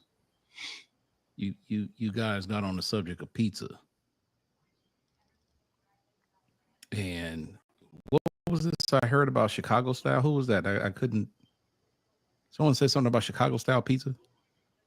I said that I've heard that Chicago style pizza is more than just deep dish. And I want to know what the true essence of Chicago style. Okay, hold on. Just someone's TV is playing in the background.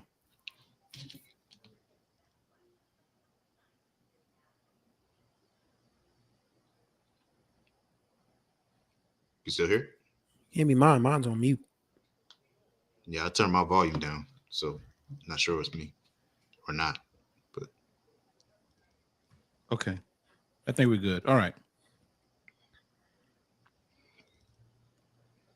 Maybe it's me. All right, so guys, what else do you folks in the chat, we got I guess 15-20 minutes before the second half starts, so you guys can hit us with anything and we'll be glad to answer if it's within reason. But we've talked about pizza, we've talked about steaks, we've talked about Connell Maynor once again being on the hot seat, Vincent Brown, the MEAC television contract. There was an interesting conversation on Twitter about that today. What about what was it? The MEAC television contract? Yeah, North Carolina A&T's AD was on a A&T town hall saying that they only got $25,000 to $30,000 of the contract money. Contract money from who? The MEAC and ESPN. Okay, is that problematic? Well, it ain't a lot of money. That's for sure. He's saying for the time that they were with the MEAC. Yes. Is all that they got. Mm-hmm. That's what he's saying. Okay. So now, their reasons for leaving was for TV money. Even if I don't know if that's the correct reason, but I'll say that a $25,000-$30,000 split out from a multi-billion-dollar company is some nasty work. Like, we should be getting more. So, this is a good question.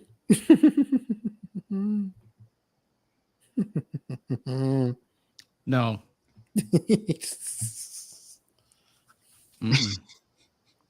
That ain't enough. Not even close to enough. Yeah, I mean, all he gonna get is a golf clap if he does that.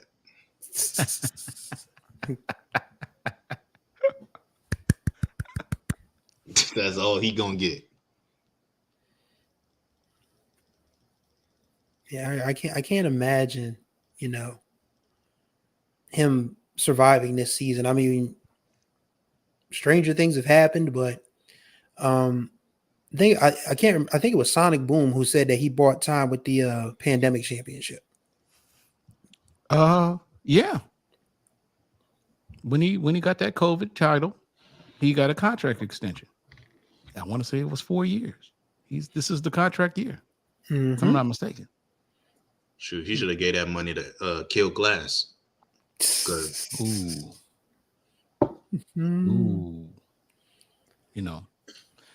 So you know what? I'm gonna take this time now. So while it's halftime for you guys who are watching, man, I'm gonna be somewhat transparent with you guys.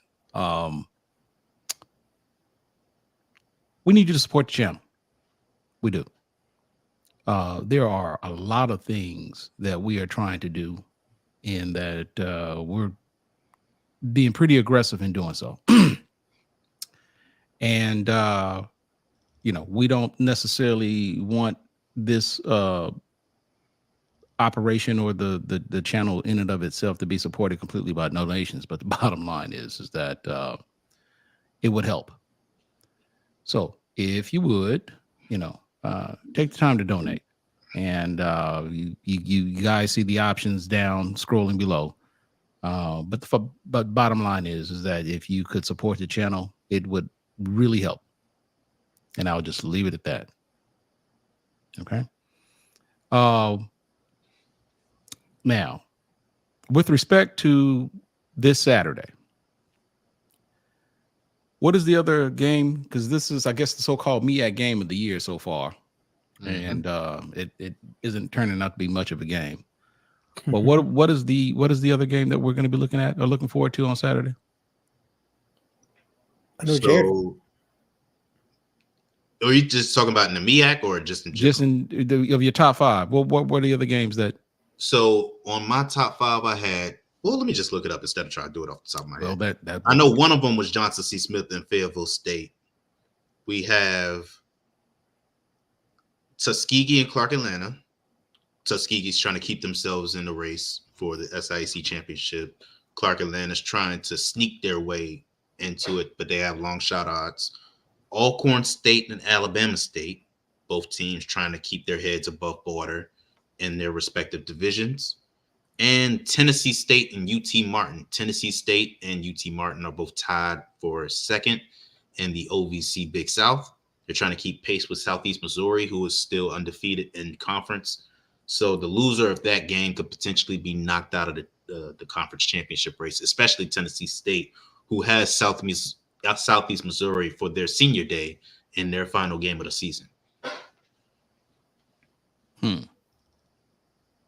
So is this the game that's supposed to determine? I mean, look, we've been talking about Tennessee State, and I think they are legit.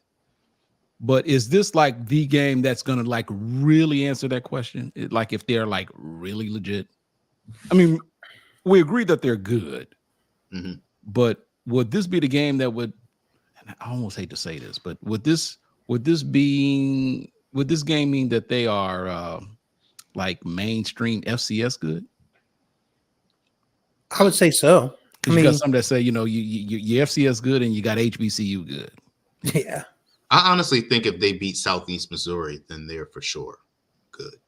Because I'm not saying that they're going to beat UT Martin or Western Illinois, who also has a chance of winning the conference. I think if they beat those two teams and then they beat Southeast Missouri, then I think that we have to take a serious look at that team and say they could potentially do something in the FCS playoffs.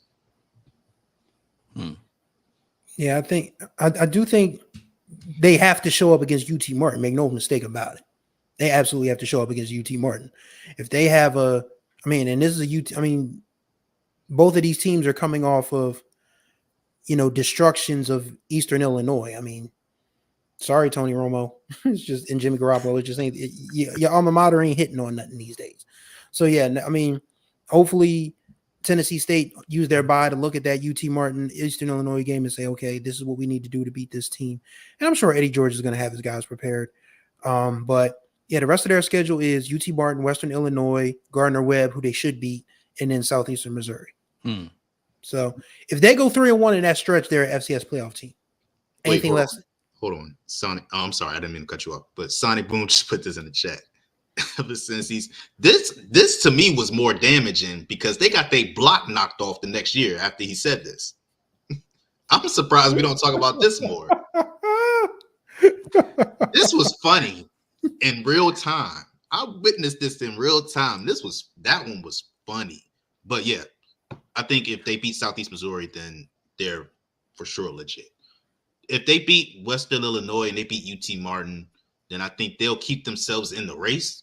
But if they beat Southeast Missouri, then all of it was for nothing. Yeah, we'll never get to find out if they're legit if they don't beat Southeast Missouri. Yeah, it'll be interesting because I mean, and now that we've got North Carolina Central on the ropes here, we have to start asking if they would even accept another at-large bid for the FCS playoffs. What do you mean? Oh, you talking about from the OVC? No, I'm talking about if Central loses to South Carolina State today, Oh, and they still win the remainder of their games because they would be 9-3 after that. So the question is, would Trey Oliver put himself in another playoff game, or would the disappointment of not making the Celebration Bowl be too much if they lose this game? Because there's still 30 minutes left. There's still 30 minutes left. I But think that loss to Elon is going to prevent any chances of them making the FCS playoffs anyway, because they have that on their schedule already. I don't think they get an. I don't think they're even in consideration for an at-large bid if they lose this game. so they got to win. They got to win out or win. They have to win out to get their only path is to the Celebration Bowl. okay. The Elon loss was the only thing. Maybe I'm wrong, but I don't think that the Elon loss was good for them. Yeah, it's going to be hard to overcome that. And I mean, right now this first drive coming out of the locker room is going to be pivotal. Absolutely pivotal. Okay. Oh, somebody got hit me to the pink scooter curse. What's that about? Okay. So this goes back to when Deion Sanders was at Jackson State. And I think and if memory serves me correctly, I don't know if it had anything to do, Deion Sanders was going around. I don't know if this was related to the surgery or not, but anyway, Deion Sanders had been driving around and When he was on the scooter. When he's on the scooter. After he got his toes clipped off. Right. He had his surgery and he was recovering. And so he kind of had like a little pimped out scooter. And Connell Bainer, being a person that he is now, Connell Bainer, I'm saying this because he was being his authentic self, just kind of doing what he does. And then he makes the comment, something along the lines like, hey, Coach Prime, you gonna give me one of them scooters? And so after he talked all of that mess, and after Jackson State went into Huntsville, and I mean just royally tapped that ass. Beat the brakes off. I mean, just and it was justified too. Because when I tell you Maynard was talking all kinds of, he was like, he was talking cash. And Deion was like, you know what? You gonna take this. We ain't letting up. We ain't letting up, just like you didn't let up into game time. And then when it was all said and done, he's like, oh, by the way, here's a little, that scooter you asked, here's your scooter. There's a little pink scooter, a kid scooter, a child scooter that they left for him on a 50-yard line. Jesus. Oh my God. Honestly, and now that C98 says that, to be honest with you, he hadn't been the same since. They haven't had a winning season since. He hadn't been the same since. He don't talk as much noise as he used to. He used to really like pump up and talk up the Magic City Classic, but he ain't won the Magic City Classic since either. I think about it. I mean, if you talk about being humbled, I'm telling you, man, he was humbled. Remember before he was barking like a dog? Yeah. Go out and get you some 5-star players. And that one preceded the 61-15 beatdown. Man, you got to remember, man. You missed it earlier, Ken, because we were talking about how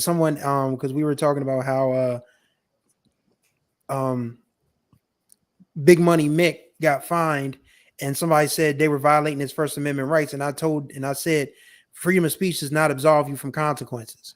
No, that's right. Yeah. And Connell freedom ain't free. Yeah. No, it's not. And Connell Maynard is finding out that the thing about 5 stars and scooters and getting paid to win swag games, that comes at a cost. And it might cost him his job. Man. And keep in mind, Paul Bryant didn't hire him. Nope. That's not a Paul Bryant hire. Mm-mm. Mm. And it seems like that administration backs Dr. Bryant fully. Oh yeah. So if he goes to them and says, I want my own coach, they're gonna say go for it. But what I'm saying is, whether he hired the coach or not, just again, we've made the argument. He would be well within his right, depending on how the rest of the season goes. He's more than justified of letting him go, man. And I don't take any pleasure in saying that. I really do. I like Connell Maynard. I don't know him personally, but I just think, just on the surface, man, he seems like a really nice guy, man, really cool guy. And then, the couple of times that I've interacted with him, just nothing but just a real good guy who I think, loves HBCUs, appreciates HBCU football for what it is. And outside of, those series of things that took place, while Deion Sanders was there, you can make the case that he really has been an ambassador for HBCU football. But ultimately, man, as we all know, you can be the nicest guy in the world, you can be an ambassador, but if you ain't winning games, you can be as loyal as all get out. But I tell folks all the time, I remember this used to be a common thing that a lot of these people used to talk about coaches when they would leave to go to, where's the loyalty? Where's the loyalty? I'm like, man, there's no such thing as loyalty when a contract is involved. Not even a little bit. Because as soon as you love him. He's a great guy when you're winning. But when things don't go so great, you'll be the first one to say he's got to go. Because I'm gonna tell you from experience that coaches who are great people, they win. I mean, when they win, everything is great, but when you're not, you're not. And it's even more when you're not a good person. Like, I remember DSU hired a guy named Kenny Carter. And I remember Kenny Carter. And because one of the first games of his tenure, I think it was the first home game. In fact, they lost to Shawan. I think this was when Shawan was still in the CIAA. Mm-hmm. And I was working for the local newspaper at the time as a freelancer. So I covered that game. And he literally was just so dismissive of everyone that I knew he was not going to be long for that job. Mm. Because he came in there super arrogant. Mm.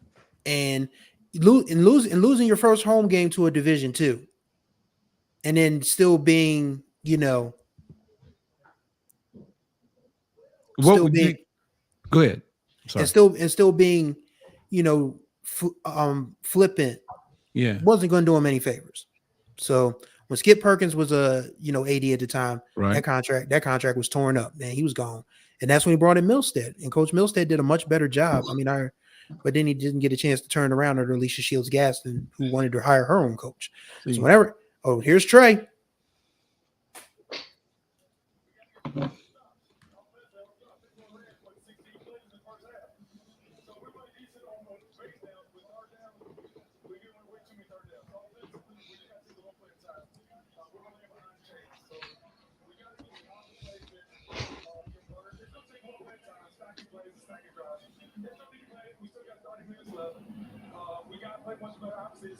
He said they just got to settle down. Stop being so antsy. They do look like they're antsy. Hold on. I don't. Wait. I want to put this on the screen, but we're going to wait until after kickoff to address it. What you guys think about Morgan State football coach? He's been there 3 years without a winning season. We can talk about it. Yeah, let's wait until after this kick return. Okay. All right. So here's my thoughts. Jared knows Damon Wilson better than I do, but I still think that program is headed in the right direction, because people forget that MEAC year they won the championship under Lee Hall, mind you. That was one of the luckiest MEAC championships any team has ever won. There was a 5-way tie for first place. This was 2014 for those who don't remember. And outside of that, their last coaching hire was Tyrone Wheatley, and that was when we started to find out that just hiring guys because of NFL names didn't mean they were going to be any good. Right. But Damon Wilson is the real deal. I mean, he made Bowie State a national contender, not an HBCU contender, not a Mid-Atlantic contender, a national contender. I'll take over from here. Okay, there you go. Floor is yours. For those of you who know nothing about Damon Wilson's time at Bowie State, it did not take Damon Wilson 3 years. It didn't even take him 5 years to win a CIAA title. It took him 8 years. 8 or 9 years. They didn't win their first CIAA title until 2018. So yeah, 9 years. He was hired in 2009. He went to 4 CIAA championship games before he won his first one. So if you think that 3 years is enough time to build a powerhouse team, it's not. It takes way more than that. Y'all have to stop looking at recent events and Hugh Jackson getting fired early, Eric Dooley getting fired early, all these coaches who get fired after 2 or 3 years, and thinking that's the amount of time you need to build a contending team. It takes much more time than that. That would have been a great completion, but a great play by the defender to knock that one out of there. And North Carolina Central will punt on their first offensive possession out of this in the second half. That's not good. That is not good. This is a chance for South Carolina State to literally put their foot or their paw, if you will, on their necks. On like Trey Oliver's pacing the sidelines now. Trey Oliver don't normally show outward signs of panic, but he's looking shook daddy right about now. Let's see what happens with this Velarde punt.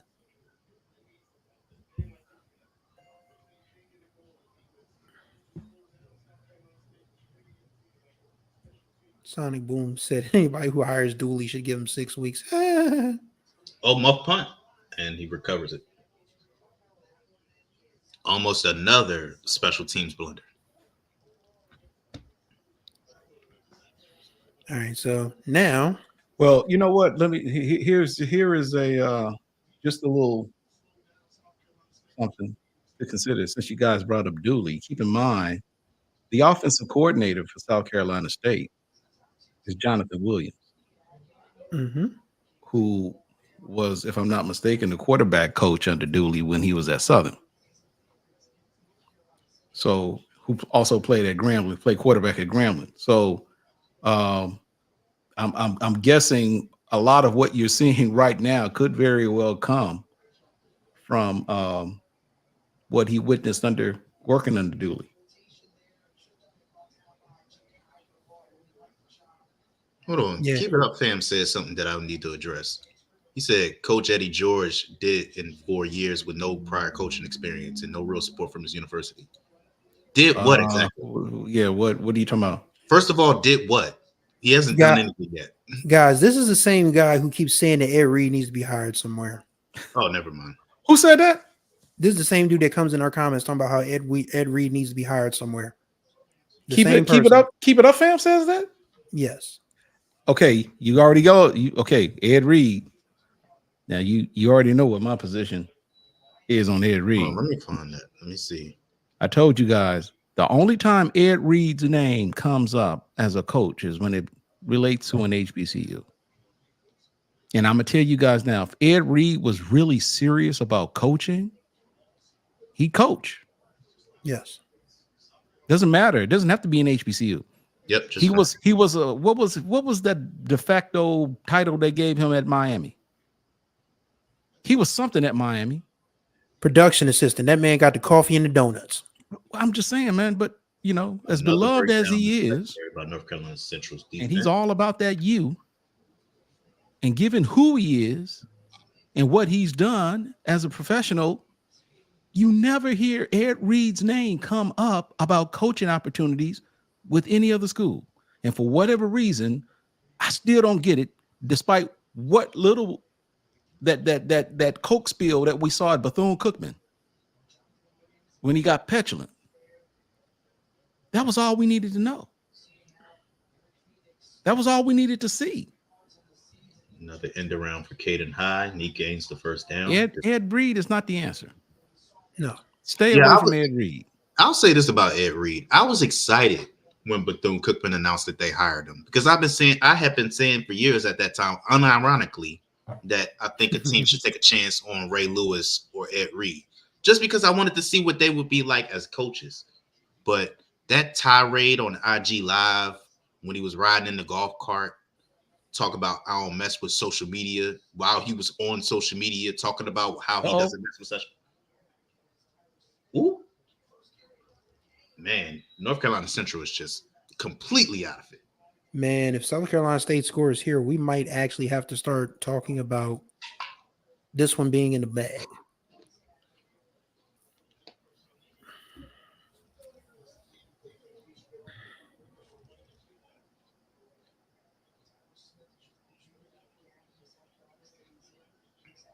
And we got an interception. That's why I knew you guys were behind. That's what Jinxed.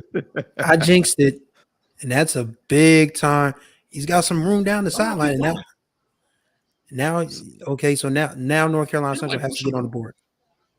Yeah, they absolutely have to score. This is a must-score drive. Okay, so I want to continue. So keep it up, fam. He's saying he's being shut out, and it's not right. He's the solution, like it or not. But will the opportunity be given? The opportunity was given. And but again, but how do you know he's the solution? Is what I want to know. But keep it up. I want to know is why isn't anyone else going after him? And what makes him the solution is what I want to know. Just because he played in the NFL don't mean that he gonna be able to just change things around instantly by him being on campus.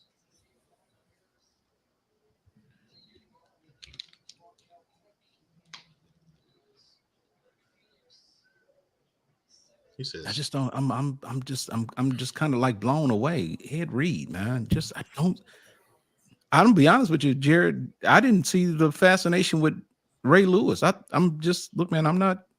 Remember, nothing because of their personalities. I didn't remember. Well, that's right. Okay, and that's what I think. What it is, I think people are enamored by the personalities, but there's nothing to indicate that they're going to be good coaches.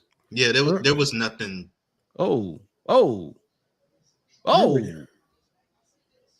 Remember, Texas Southern wanted Andre Johnson at one point. See, that at least makes sense because, well, it don't really make sense, but at least he has. Well, technically, Ed Reed does have Florida connections, so, but whatever.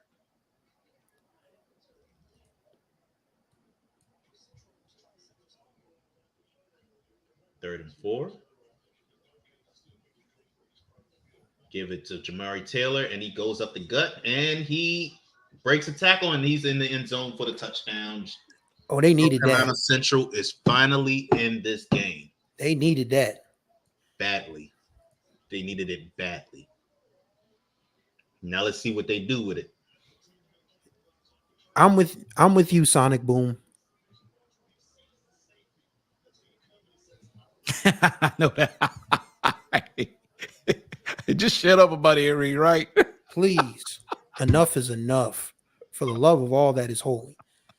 Okay, look, so now I hope that he's able to, and I hate to say it like this, but I hope Ed Reed is able to humble himself and realize the error in his ways and what he did at Bethune-Cookman and say, maybe I need to work my way up the coaching ranks. Yes, I'm an all-time great safety, but maybe just head coaching isn't right for me right now. I hope that he's able to come to that realization and find a way to help out any institution he chooses to work for. But I still go to the fact, I'll be honest with you. I don't think like this. If Ed Reed really, really, really wants to coach, he could. Sonic Boom is wild. If he really, really wants to coach, someone would give him a chance. They wouldn't hold that situation that took place at Bethune-Cookman against him. Someone would give Ed Reed a chance and give him a position as an assistant on his staff, on that person's staff. And would basically, look, earn it. You know. But to just come in and just take over, like there's only one Deion Sanders, man. And you want to get in the front of the line because you're Ed Reed, like Deion did. And then yet, when you had the opportunity and you were in front of the line and you got a chance to prove yourself, look what you did. You fell on your face. Mm-hmm. So you can get the chance if you really want to coach. Go coach. I know you know plenty of coaches. I know you know people on plenty of coaching staffs who'll be more than willing to give you a chance, man. But I just don't want to hear it, man. I just don't understand what the fascination of it with Ed Reed is. Trust me, I've learned that my choice was poor to want to see Ed Reed and Ray Lewis's. But no, what I'm saying early on. No, I'm just joking. I mean, look, there's some, people, like I said, the personalities, and then when you put in consideration with, Deion Sanders comes on to Jackson State, you see what happened. But again, man, not many people can do what Deion Sanders did. It looks like, contrary to what he's turning around the fortunes of Colorado. Are they bowl eligible yet? They are. Yeah. So Travis could be in contention Yeah. for the Heisman. I personally think right now is the kid from Boise State, but I'd be delighted to see Travis take it. Be like, hey, a former HBCU guy just came up to y'all ranks and took over. Yep.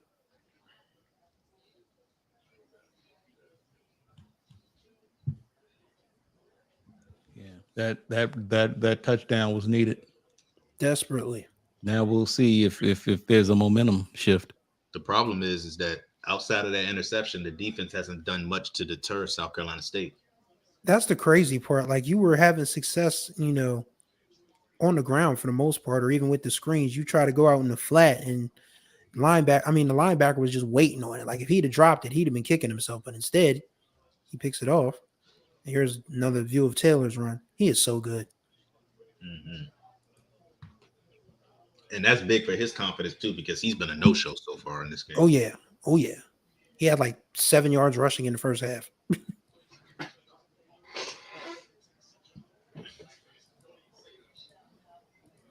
How they gonna spell the man's name wrong on the graphic? Who's Amari? Oh, Jesus Christ! See what I was saying about ESPN? Yes, that's what I was saying about ESPN. And they only getting $25,000-$30,000 payout if you believe the ANTAD for this. So, just continue the conversation with Colorado. Boom says CU's got a trash schedule. Well, you know what? In all fairness to Colorado, given the alignment, the Big 12 is a trash conference. Look at the legend. I was so glad I got a chance to interview him after the game last year. Of course, it was after of course, that was after they beat DSU's ass. But he was so good to talk to. Yeah, he's a great guy. Yeah, but 98. Just look at the conference overall. Texas and Oklahoma left. Who else left? Texas left. Oklahoma left. Who was the Big 12? Were there any other teams that left? That was it, huh? That was pretty much it. And now you got Cincinnati and Arizona State, and it's not much of a conference anymore. But to be fair, nobody expected Colorado to do much of anything anyway. Well, that's true. That's true. Now, I guess the biggest test they got left, I think they got Utah on the schedule. Utah is considered a team that might very well be one of the 12 in the college football playoff. The Utah running Utes, the fighting Jamal Andersons. Shout out to the Dirty Bird. Did you say Ute? The Ute? The two. What is a Ute? A Ute? Rest in peace to Fred Gwynn, and shouts out to Joe Pesci and My Cousin Vinny. Great movie. Did you say Ute? The two Utes. 90s movies. They were so much better back then. As it stands right now, North Carolina Central is not able to keep South Carolina State from moving this here football. That's why I said they've been outside of the interception. They ain't been doing much, and now they just got called for. Nope. Yep, they just got called in neutral zone infraction. Take that It's $5. amazing that my cousin Vinny, Marissa Torre was on Marissa Marissa. Tomei. She actually was Boy. nominated for an Oscar for that role. Boy. Whew. She was nominated for an Oscar. Respectfully. Respectfully, what? What I miss? No, Marissa Tomei. He's talking about Marissa Tomei being okay. Respect. I hear you. Okay. Mark Jackson is still wild for that. The greatest crash out in the history of live television. I know he didn't mean it the way what he was trying to say, but it's just so funny hearing that within the context. And Mike Breen just working around it. James for 3. And I knock it out of the park. What? He was like I get what he was talking about, but sir, you have to understand how that sounds. You gotta know how that sounds. That was so funny. M Ford. I could talk about this all day. I actually have a podcast where I do talk about that kind of stuff. But yes, 90s R&B. Hey, my take on 90s. Pitch it right now. Hey, I'm gonna tell you guys right now, man. Put it in the chat, Chris. You guys need to listen to Chris's podcast, man. Let me get my link ready. I got a 90s art. My 90s R&B playlist is coming together. It's been coming together for years now, but I have a lot more Mint Condition than I thought I was going to. All right, good people. So Mint Condition. Oh yeah, Mint Condition is a heat rock, one of the greatest bands ever.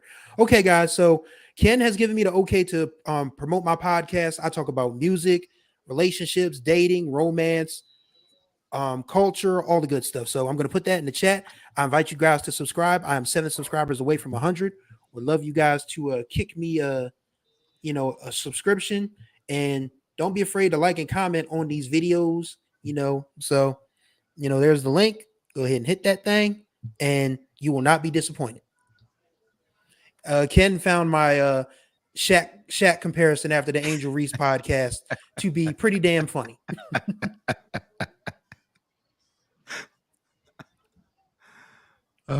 I'll let Ken tell it after this. Wait, which episode of the Angel Reese podcast? When Shaq was on there. Goodness gracious, Shaq. For goodness. What did I say, Ken? See, no. Let me. I want to make sure I quoted you. You said, let me pull it up. While he's looking that up, look, Shaq. People don't know your sense of humor like that. You can't say stuff like that. Thank you. He said Shaq is an old bulldog trying to hunch a couch. Because I said a gentleman is a patient wolf. That's the old saying. First Just down, a quick South Carolina note State. about the game. Once again, South Carolina State converts on 3rd down. North Carolina Central still struggling to get this South Carolina State offense off the field. Hold up.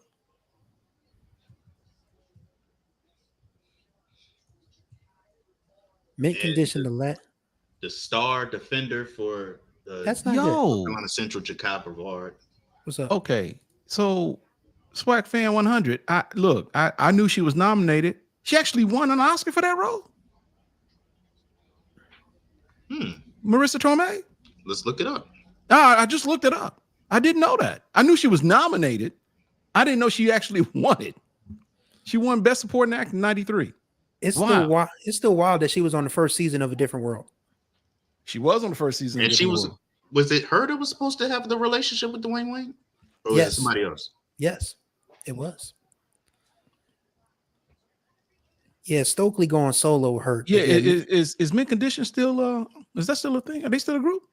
Stokely's out touring, and he's actually starring in a lot. Stokely's the man, though, man. And he's actually starring in the live production of a Rick James play. Not making that up. See, this is the reason why you need to go to Chris's podcast. Yes, guys. The link is above. Seriously. Go to youtube.com/@ Chris Stevens Wright. ISSTEVENS WRITES. And like I said, you'll get my thoughts on music, the upcoming election, I review cars, I talk sports, and I have a special segment of my podcast I call the Overnight Scenario, where I talk about dating and stuff about that because as single sports writer, it's tough out here. So I talk about dating a whole lot. So yeah, go to my YouTube channel. You won't be disappointed. I have guests on from time to time. It's a good time. I'm 7 subscribers away from 100. So if you guys can get me to 100, I would greatly There you appreciate go. it. Hey, get the man to 100. We're about to make it 6. I don't know how I haven't subscribed to you yet, but let's do it. Cool. Thank you. I appreciate that. So yeah, okay. So now we're 6 away from 100. But yes, I cut a fool on my podcast. I have people come on here who are smart, who are brilliant, and we shoot the breeze about a lot of different things when I do have guests. So actually, it's 5 now. You got 95. Oh wow. Ryan Bond said he saw the Rick James playing Raleigh. Never mind who you thought I was. I'm Rick James. When I found out he was talking about Raven Simone, boy, until that girl, funny because she was what? She had to be like 20 when that happened, right? 18 or 19. Until that girl backstage. That's hilarious. Who you thought I was? And that was his last public appearance too. Yeah, because he died like 3 weeks later. Wow. Rick James does not get enough credit for being a great musician, by the way. Mary Jane. Well, okay. I thought, who hasn't given him credit? I was about to say, who's not giving him credit for being not only a great musician but a songwriter and producer? I mean, this generation. I mean, because a lot of people first exposure. This generation don't care about nobody. If you ain't exist past 2010, they don't care about you. That's fair. She was only 17.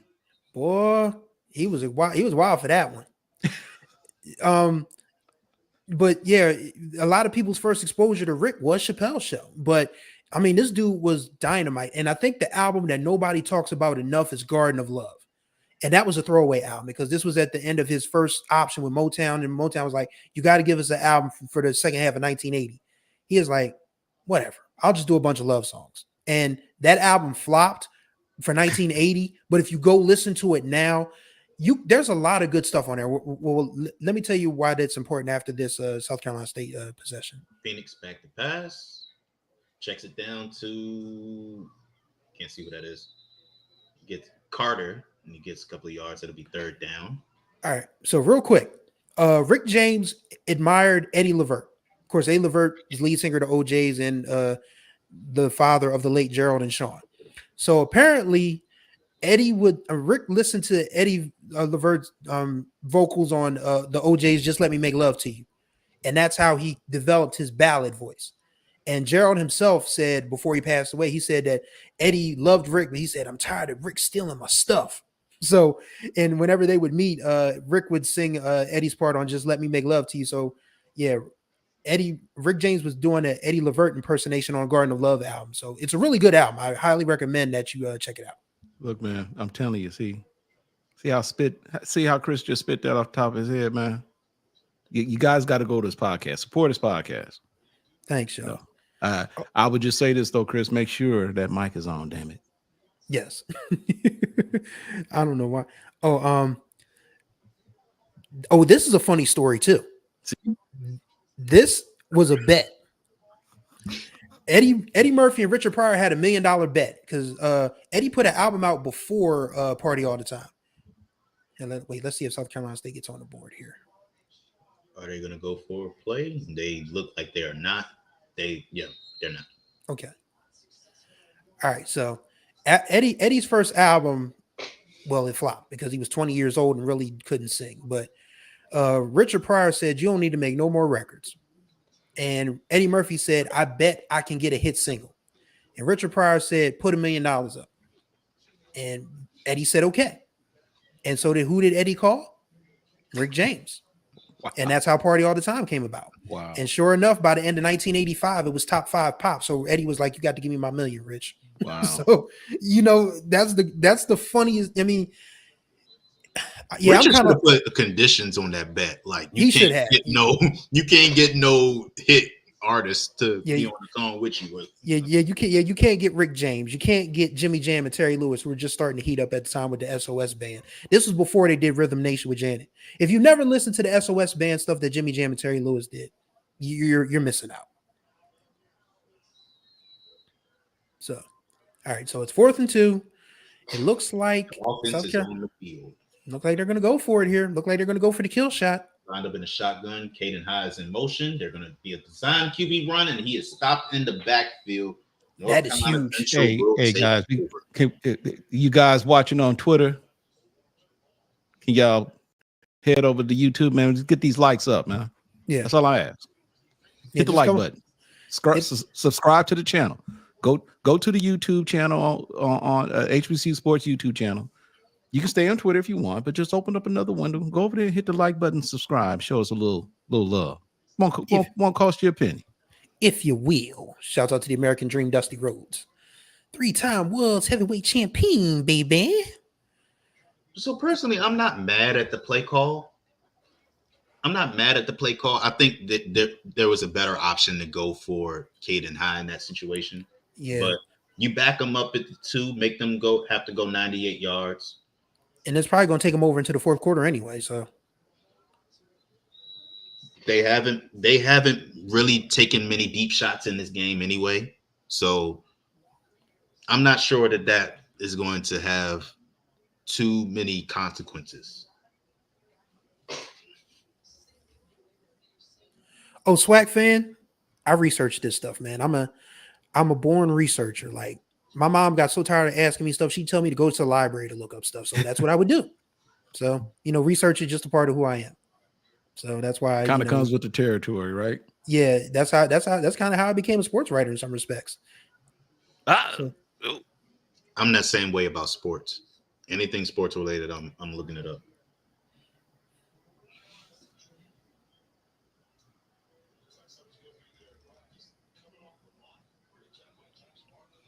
One day I ought to tell you guys the story about how HBCU sports indirectly got Tom Joyner kicked out of the Baton Rouge market. What? As big as Tom Joyner is down here, Oh. It's the Tom Joyner Morning Show.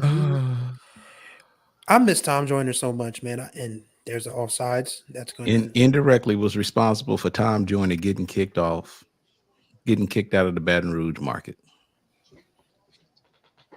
Man, I think honestly, I think Tom's radio show is what's missing.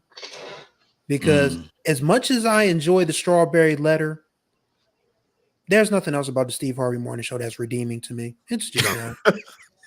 I'm sorry. Tom Joyner Morning Show was a must listen on my way to school. Okay, every day. So that's okay. He's funny. So you got Tom Joyner. DL Hughley has a show. Who else has got one? Ricky Smiley. Ricky Smiley's got one. Ricky Smiley's is cool. Yeah.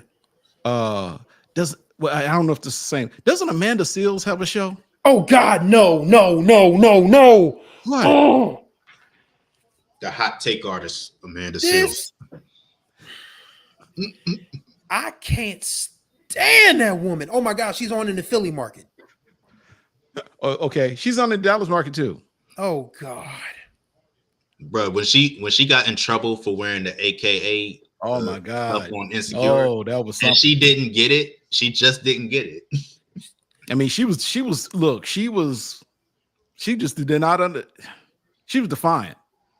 Basically, I need to get over this. I was like, she was like, it's acting. What do you expect? Like, no. Oh, did he fumble? No, he didn't. No, he didn't. But remember, I told y'all this story. Did I tell this story on air? Did I tell the Delta Umbrella story on air with you guys? I think I did. You didn't tell us. You told us. I don't think you didn't tell it on air, did you? Okay, all right. So, ladies and gentlemen, I'm going. Wait, after this North Carolina Central possession, I'm going to tell you about the Delta Umbrella story from our first year at Delaware State. Yeah, After the the- third and after- 13 for North Carolina Central, they are at their own. What is it? They're 10. Walker Harris back to pass. He goes deep, and it's picked off. Yikes. Okay, so 2002. It's one of the rainier springs I can remember living in Delaware. This was my first year at Delaware State University, mind you. And like it was raining buckets. So in the bookstore, they had umbrellas. And this young lady who was not affiliated with any particular organization picked up a Delta umbrella and bought it because it was raining. So she walks outside the Martin Luther King Student Center and she happens upon a few of the distinguished ladies of Delta Sigma Theta Incorporated, and they tell her to put the umbrella away. Now, mind you, it is raining cats, dogs, frogs, snakes, whatever. Like, it is raining buckets outside. And this girl is like, I'm not putting down no umbrella. So they put hands on her. And they were banned from campus for about a year or two after that, the Deltas were. So yes, you really got to pick your spots when you are, dealing with the some members of the Divine Nine. But yes, yeah, I'll never forget that. And and it was funnier still because the Hornet newspaper used to have this thing called 20 questions where they would just like make fun of stuff going on around campus. So in one of the 20 questions from the following week after the girl got jumped was, are the Deltas a sorority or a street gang? And in parentheses, somebody said, run your umbrella, punk. So yeah. My question is, did they not have any Delaware State logo umbrellas or a Delaware State coats or nothing? So I just want to, this is an informal poll for you Greeks who are watching. I don't want to say were they justified. I don't want to ask that question. But that's a funny question. What's the best way to frame that question? Because I'm not condoning violence here, but yeah, what are your thoughts about that? Yeah, I would love to know what you guys It's think. raining cats and dogs outside, and all she could find was a Delta umbrella. I'm not Greek, so I'm not qualified to talk about that. Well, I am, but I'm just saying, I'm gonna. They told baby girl she was going to sink or swim. Wait a minute. Umbrella check home.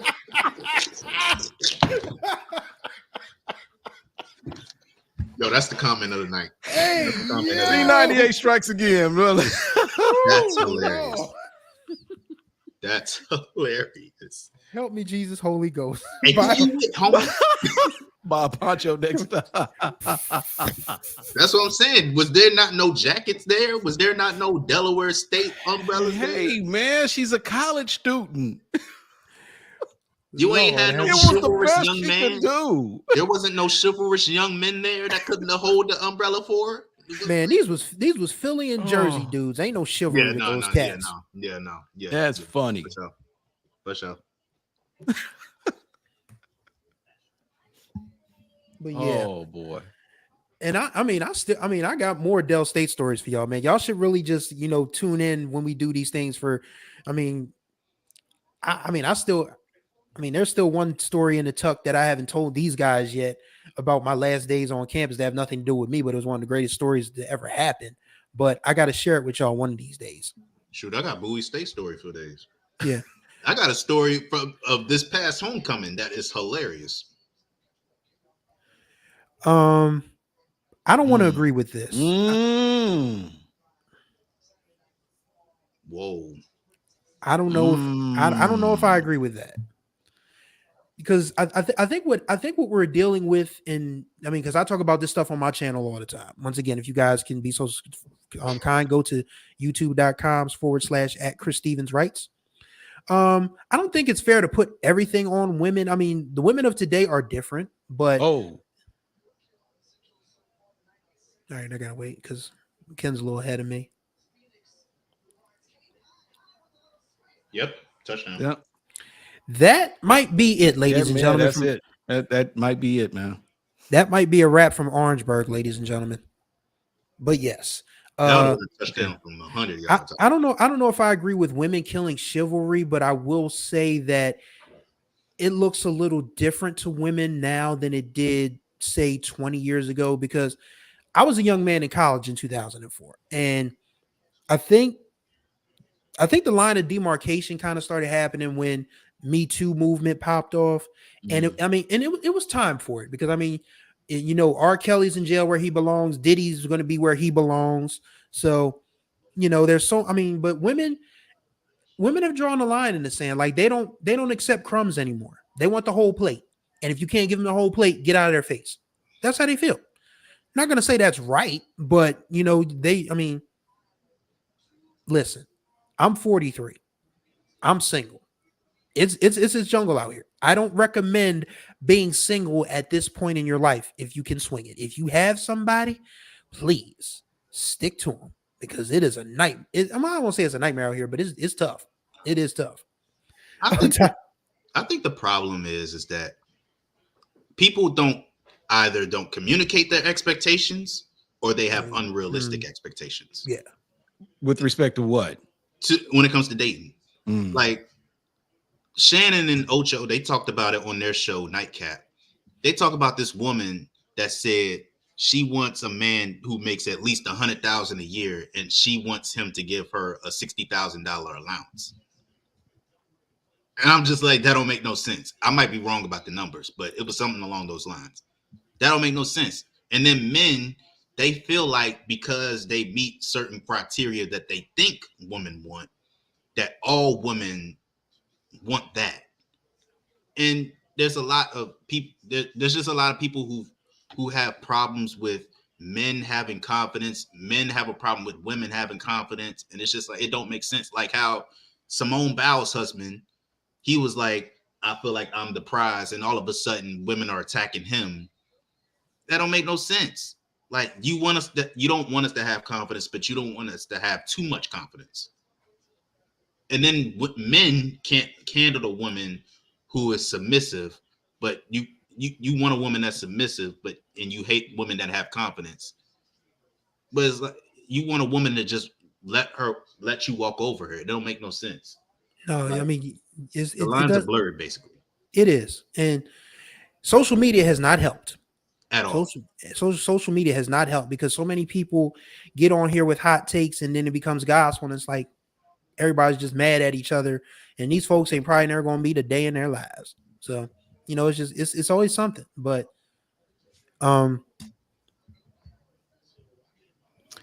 so, you know, Chris, I've been meaning to bring this up because I know you mentioned that we could talk about dating, and I know you take issue with what's the brother's name?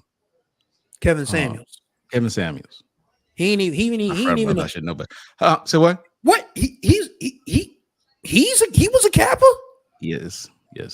He went to the University of Oklahoma. Kevin Samuels was a member of Kappa Alpha Psi. Yes. I don't know how many of y'all want to claim him, but well, so I say that because we're not gonna speak ill of the dead.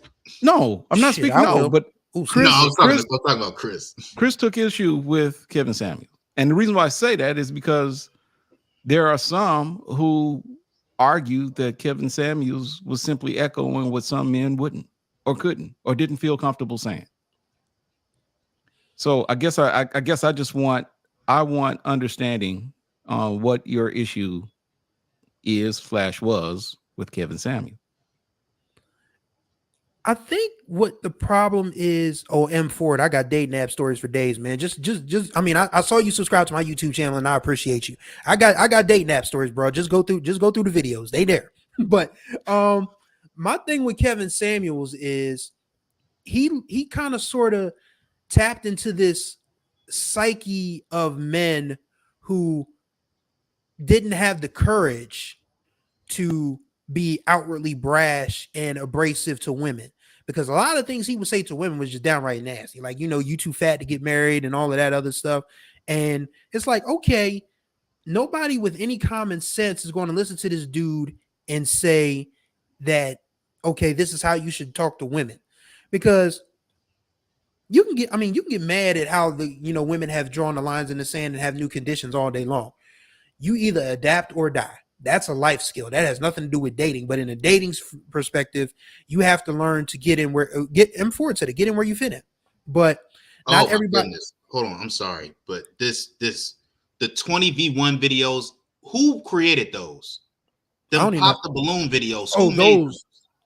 I don't even know what that is. So it's videos where the pop the balloon video is where a bunch of women or men are lined up, and a woman who a bachelor or bachelorette comes out, and men, based on the woman, decide whether or not they want to pursue a relationship with her, or they pop a balloon to indicate that they are not interested in her for whatever reason. For sometimes it's very shallow reasons. Wow. Like I've seen videos where women pop a balloon because of a man's outfit. I've seen men pop balloons because a woman didn't have her real hair, because she wore a weave or a wig. And there was this one video that was hilarious where a dude, but no, I'm saying we jumped from Kevin Samuel. So hold that thought, Jared. I'm just saying I want Chris to finish his thought about Kevin Samuel. But yeah, and Sonic Boom says telling women to be realistic and act like they're God's gift to earth because they're women. Right. But and yeah, I mean, without being disrespectful, I get what Sonic Boom is saying, because I've come across. I had to tell you guys a story about the time a woman got mad at me because I didn't have a passport. Because you didn't have a passport? What? Yeah. Mm-hmm. What? And then had the nerve to ask me, was I, did I have any criminal attachments that would keep me from getting a passport? What? Some people, yeah. Did she have one? Of course she did. Otherwise she wouldn't come at me like that. But I mean, it's the game. It's the game. Women right now are just trying. I mean, everybody is trying to figure out what works for them, and then get frustrated when they figure out there's no exact science to any of this at all. But yeah, it's something. But yeah. Okay, but my point is, though, because I guess Tiger Nation undefeated, exactly. The one of the things that I didn't necessarily, I guess. And I'm not necessarily saying that I agree with everything, but I'm gonna tell you now, I didn't disagree with everything he said either, because my thing is that the way the videos were structured, these were women who were literally reaching out to him to provide commentary about them. So in many instances, a lot of the things that he was saying, it wasn't unsolicited. These were women who literally wanted to hear what he had to say about them in particular. And I think that's where a lot of people, he was like, okay, my thoughts are my thoughts. But then now here you are coming to me, asking me or telling me you want me to give you my reasons or my impressions as to why you don't have a man, or why you aren't necessarily getting the man that you're looking for. And some people took issue with that. So I'm just saying, Yeah, I mean, I guess there's a part of me, because I'm one who believes, man, that ultimately, you don't need validation from anybody at all. Self-confidence comes from within, and that's easier said than done. I'm not saying that we're not all vulnerable. We are, but ultimately, you are who you are, and a person either accepts you for who you are or that person doesn't. And vice versa. You either accept a person for who he or she is, and if you don't like what you see, you move on. But I just think that in many instances, a lot of these women wanted to hear what he had to say about them. And, I tell, look, my family, I got a thing. I tell people all the time, they'll ask me, Ken, what do you think about this? Or what do you think about that? And I tell folks all the time, don't ask a question you're not going to like the answer to. I used to tell my kids, I was like, Dad, do you really want me to be honest with you? Not really. I'm like, okay, well, don't ask the question. So in this particular instance, these women will go to Kevin Samuels and say, hey, how come I can't get a man? How come I can't keep a man? He would tell them why I think you can't get a man based upon what you're telling me. So I'm just saying. And North Carolina Central has scored. They ain't going quietly. So okay. So Chris, to your point about the woman about the passport, C98, yeah. How you never made more than minimum wage asking for a man with asking for a 6-figure man? I'm just saying. I mean, those were some of the things that some of these women who would talk to Kevin Samuel was. I want a 6-figure brother, and they ain't making 6 figures. I think, and I think six figures is so skewed these days because everything costs so damn much now. Like people are forgetting that a hundred Just like thousand dollars, that, they scored, huh? yeah, Not a hundred that a my hundred bad. thousand, yeah, $100,000 doesn't carry like it used to. It just doesn't. Right. So if it do, if somebody's making like 3-4, then yeah, they can be a little more comfortable. But I just think, but I don't look at that woman who asked me, was I a criminal because I didn't have a doggone passport, which is probably the stupidest thing I've ever heard in my life. But but the thing is, a lot of dudes will have these experiences with one woman and apply them to all women. And some women will have these experiences with one man and apply them to all men. There are billions of people in this world. You got to find, there's a really good chance that there's one or more that are a little more your speed, and that's fine. But Tiger Nation, I must address this. What's that? I love my hometown. I love my state, but there ain't a damn thing here when it comes to dating. There's 6 degrees of separation everywhere else. In Delaware, there's 2.5 tops. I see the same. Not 2.5. I don't know if anybody remembers that Tupac song off the All Eyes on Me album. Every other city we go, every other video, no matter where I go, I see the same people every day in Wilmington, Delaware. Like these are people I've grown up with. These are people I went to school with. There's just no variety here. So it's hard, man. It's hard. Yeah. So, people who live in bigger cities, and people probably say, why don't you just go to Philadelphia? I can't drive on I-95. Those people drive it Sonic Boom, you did a little better than I did, sir. Trust me. It's not easy here. Tiger Nation undefeated. I have considered that. I've considered a couple of places, honestly. But moving to ATL? Yeah. Man, let me tell you something. Everybody moving to Atlanta at this point. Yeah, Lord, but have mercy. Ooh. All right. The traffic you're gonna have to deal with if you move to Atlanta. I ain't talking about the traffic. I know what you're talking about. I'm trying to keep it PG. Yeah. I don't think my wife is watching this. I'm just saying, I got a little bit too comfortable here in the man's room. Anyway. See, that's exactly what. We're not gonna get you in trouble, man. Sorry. We talking about our own experiences here, but I think just overall, it's a case of people making something more complicated than it has to be. This whole dating thing. I mean, those of you who are married or at least have a partner that you are connected with, by all means, stick with that person. Because if you're trying to go out here, too many people are just trying to outslick and outsmart each other instead of trying to get to know each other and enjoy each other's company and figure out if this is somebody I want to be with long term. Because that's really what all dating is. It's going out. Hey, is that a real official dancing or is that a Halloween costume? That has to be a Halloween costume. Yeah, it has. It wouldn't be that far back from the field. Yeah.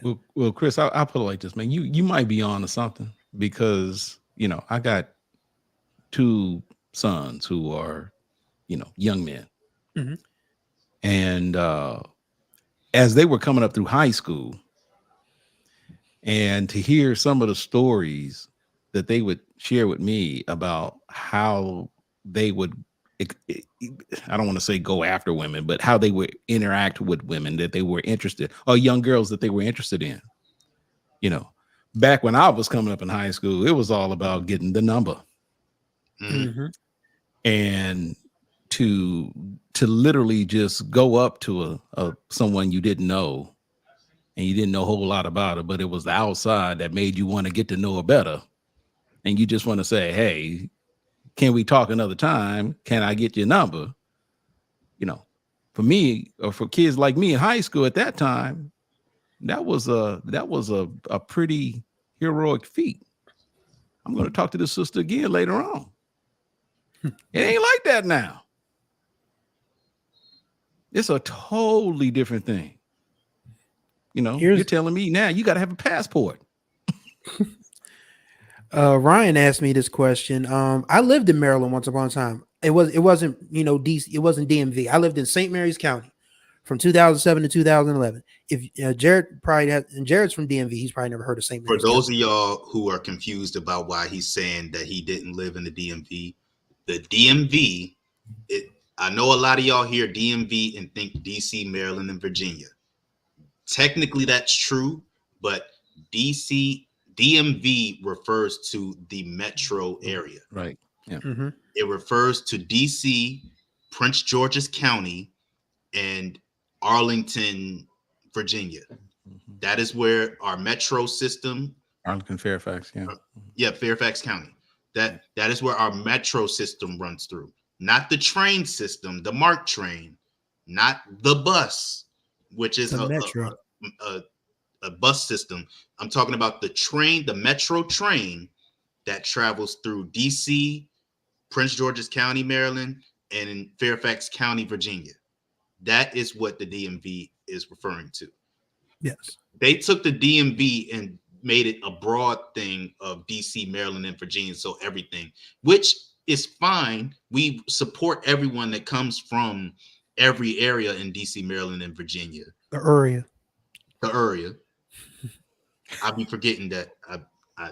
I'll be talking so proper on here. I'll be forgetting that I'm from the area. Man, be proper. It's okay. But like, yes, when you come to the DMV, and by the way, I need to also say this. If someone tells you they are from Maryland, please do not assume they are from Baltimore. Baltimore is its own country. It is not the same thing as Maryland. Baltimore is not in Maryland. Baltimore is in Baltimore. And when you go to somebody from Baltimore, say Baltimore. Do not say Baltimore. Don't say that. What do you say? Baltimore. Baltimore. And don't say Maryland. You can't say BMO.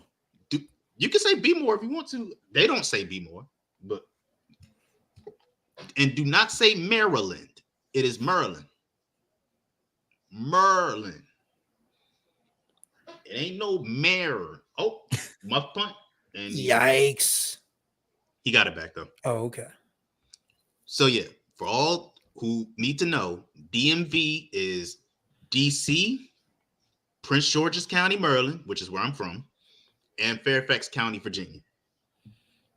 Yeah. Hope that clears it up. Yes. If you need more reference, look up WMATA. WMATA. What? What is that? That is our metro system. Washington. WMATA? That's our metro system. Okay. That's the stations where the train runs through. Everything on that map is the DMV. And so yes, to answer Ryan, I lived in St. Mary's County from 2007 to 2011. And if you've never been to St. Mary's County, Maryland, I'm gonna tell you now, don't go. Do not go. I went there for a job, and it was probably the most miserable experience of my life. I'll never forget. I got so many stories. Like, y'all just gotta subscribe to my YouTube channel. I'm a good storyteller. So let me ask you, Salisbury is like on the coast, right? That's the Eastern Shore. Yes. Yeah. Okay. I was on the other side of Chesapeake. I actually had a job offer coming out of college. I had an offer at a station in Salisbury. Is absolutely right. So I turned it down. Say Baltimore, not Maryland. I wanted no parts of the winter. I literally turned it down. Yeah. Eastern Shore is an interesting place, but yeah. So my first week in St. Mary's County coincided with the first ever Walmart in that area. When you are coming to an area that is just getting a Walmart in the 21st century, it's not a good sign. I probably should have turned around and went right back home. But I was a young sports writer ready to make my way. I was getting a whole sports section to myself. I was the sports section. I covered 4 high schools, a college. I did photos. I did editing. I was the whole, to quote Rob Van Dam, I was the whole effing show. But I get there, they're opening a Walmart for the first time, and then I'm standing in this Walmart behind a family, and this 2-year-old little white girl says, "Hello, strange dark person." And I'm like, why am I here? It was a white person that says this? It was a little white girl. And if I'm lying, I'm flying. And her dad looked at me and his face was beet red. And I was like, okay, so this is what I have to deal with living here. So yeah, my St. Mary's County years were just like a lost time in my life. And so yeah, that was my Maryland experience. But yeah, just be mindful. I mean, just this coming back to the dating thing. Tiger Nation undefeated. Can't believe what I just said. It happened, man. I promise you. I swear. But yeah, getting back to the dating thing. I mean, I think people just make this harder than it has. We got a game now. We got a game. We got a football game. Oh boy. We're gonna wait to see what happens. Here come them we still Eagles. get back to the game on my TV, so we'll see what happens. Well, they just updated it on the scoreboard. We'll see how it happened in real time.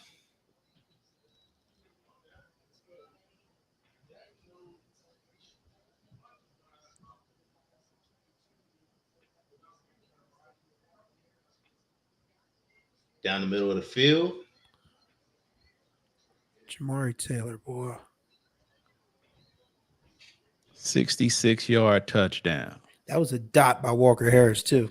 Now we've got no, wait, that was the number 0. I'm sorry. No, we got us a football game now. This is what we were waiting for. We talked about South Carolina State should be 6-1. The reason why they not 6-1 because they didn't finish the job against Florida A&M. This is another game where they're not finishing the job right now. They allow him to go right through the middle of the field, untouched, unscathed. Okay, so this question goes to Jared Hoffman.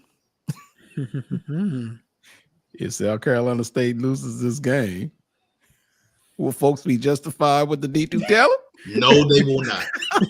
No, they will not. No, they won't. They can't make that. They're not justified making the D2 talent argument? No. No, they not. That was a dead spot in the zone, too. Whew. That was a nice read by Walker Harris. And 11 minutes is a long time. A long time. They finally starting to take some deep shots down the field, trying to mix things up. They were being very conservative in the early part of this game, but now they're starting to take some risks. My. So yeah, y'all, as you see, we talk about a lot of different things. I mean, we got a lot of different experiences, to bring to this. So that's why you should subscribe, to HBCU sports. I mean, yeah, we're going to talk about HBCU sports at first. This is what we do. But when we have shows like this, we don't mind going off the topic every now and then. It makes for some fun conversation. So yes, be sure to subscribe, become a level 1 or level 2's, member, and donate. You can donate at hbcusports.com if you want to Zelle, or you could go straight to our website, hbcusports.com/donate, drop us some coins there. And don't forget to like and comment on these videos so everything, so this algorithm can pop and more eyes and ears can be on our channel, because we got a lot more stuff coming. So stay tuned. And tell a friend to get out and vote. Yes, please. Lord have mercy, please. Early voting is going on. The everybody votes on, what is it, next Tuesday? Tuesday. I've already voted. Next Tuesday. Yeah, I did too. If you have not voted yet, I believe I'm either voting today or I'm voting on election day, but I will be out voting. And do some research on your local elections as well. Indeed. Yes, I mean, the presidential elections is absolutely consequential, but there are races up and down the ballot in your states, in your counties, in your cities, in your municipalities. Do the research, look them all up, and please, let's all wake up on Wednesday, November 6th with a clear conscience and a renewed hope. If you think your judicial system is messed up, if you think that your local government is messed up, then you better be careful about who you elect president, because that person will determine how much more messed up it is or how much better it will become. Mm-hmm. And North Carolina Central is about to get the ball back. Right now it's 3rd and 6. I don't want to look ahead at the stat sheet and see what happens. They need to take it off. No, take you it don't. off. No, you don't. You don't. Okay. That's going to be an interesting question, Sonic Boom. If they're collapsing. Yeah, is this a collapse or is this a North Carolina Central rally? No, this is a collapse. Okay. Collapse. Nothing is going right now. DLOB has a wonderful question. I know what politician I'm gonna find. I know what politician I'm gonna find to fix my dating woes. The Honorable Jasmine Felicia Crockett. Oh, here we go.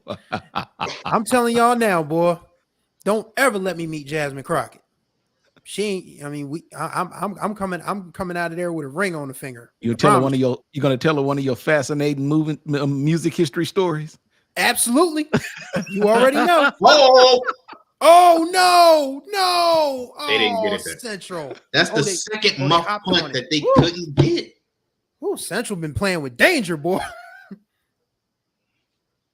If there's one politician that I know can fix my dating woes, it's Jasmine Crockett.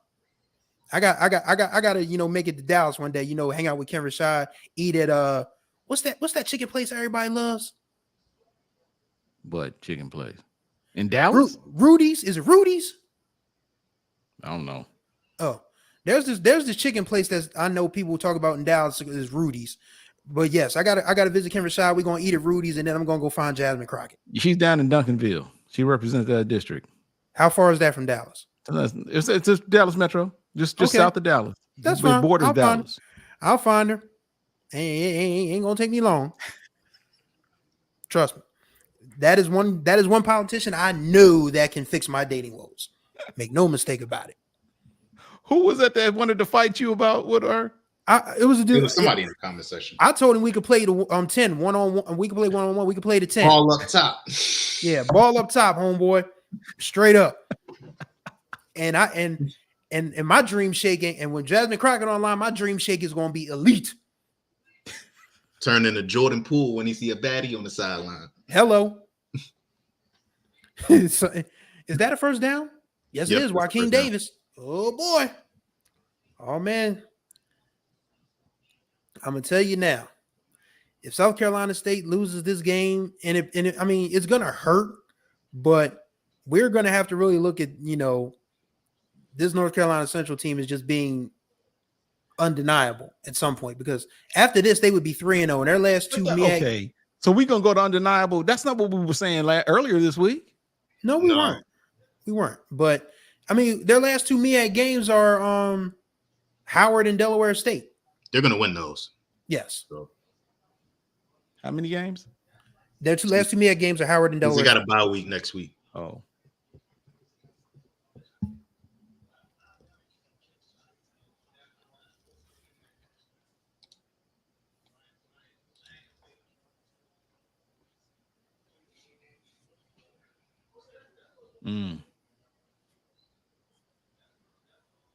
Second and 10. So the South Carolina State's 443 yards total offense. So you got to get that tackle. You got to complete that tackle. You can't let. It's only 3 yards. Brother Ford. My brother in Christ. Yes, sir. Listen, if gentlemen or ladies, because we're equal opportunity here. We don't judge anybody. If you've never seen Jasmine Crockett get up from behind that desk, you are missing out. When she's at that desk, shaming those Republicans, she's great. But once she jumps up from behind that desk, this is how I know. Gorgeous. Look, this is gorgeous. Hello. I'm trying to told you. Hey, I'm just saying that. She is like that. I promise you. Jasmine Crockett is it. Oh my God. Oh wow. Here's another good question. How do you feel about white quarterbacks at HBCUs? Oh, if you can play, you can play. Ask Jackson State about Danny Terrio. What was his name? Not Danny. What was his name? Was that quarterback at the beginning of the 2010s? Yeah. Casey Terrio. Yeah, I know Alcorn. Alcorn. I think Alcorn. I know Jay Hobson had a white quarterback at Alcorn, if I'm not mistaken, or maybe Jay Hobson was just a white coach. Florida No. A&M had a guy that won MEAC Offensive Player of the Year. Who? Right? Didn't Florida A&M have a guy that won MEAC Offensive Player of the Year? Casey Printers. Yes. Yes, Casey Prentice, exactly right. Yeah. He was a bad man, Magenta. I ain't gonna lie to you. He came to Dover one year and just wrecked shop. Oh yeah, and what's his name? Ryan Stanley, right? Or am I tripping? Ryan Isn't his name Stanley. Ryan Stanley? Yeah. From Florida A&M? Yeah. Oh, okay. I'm just making sure.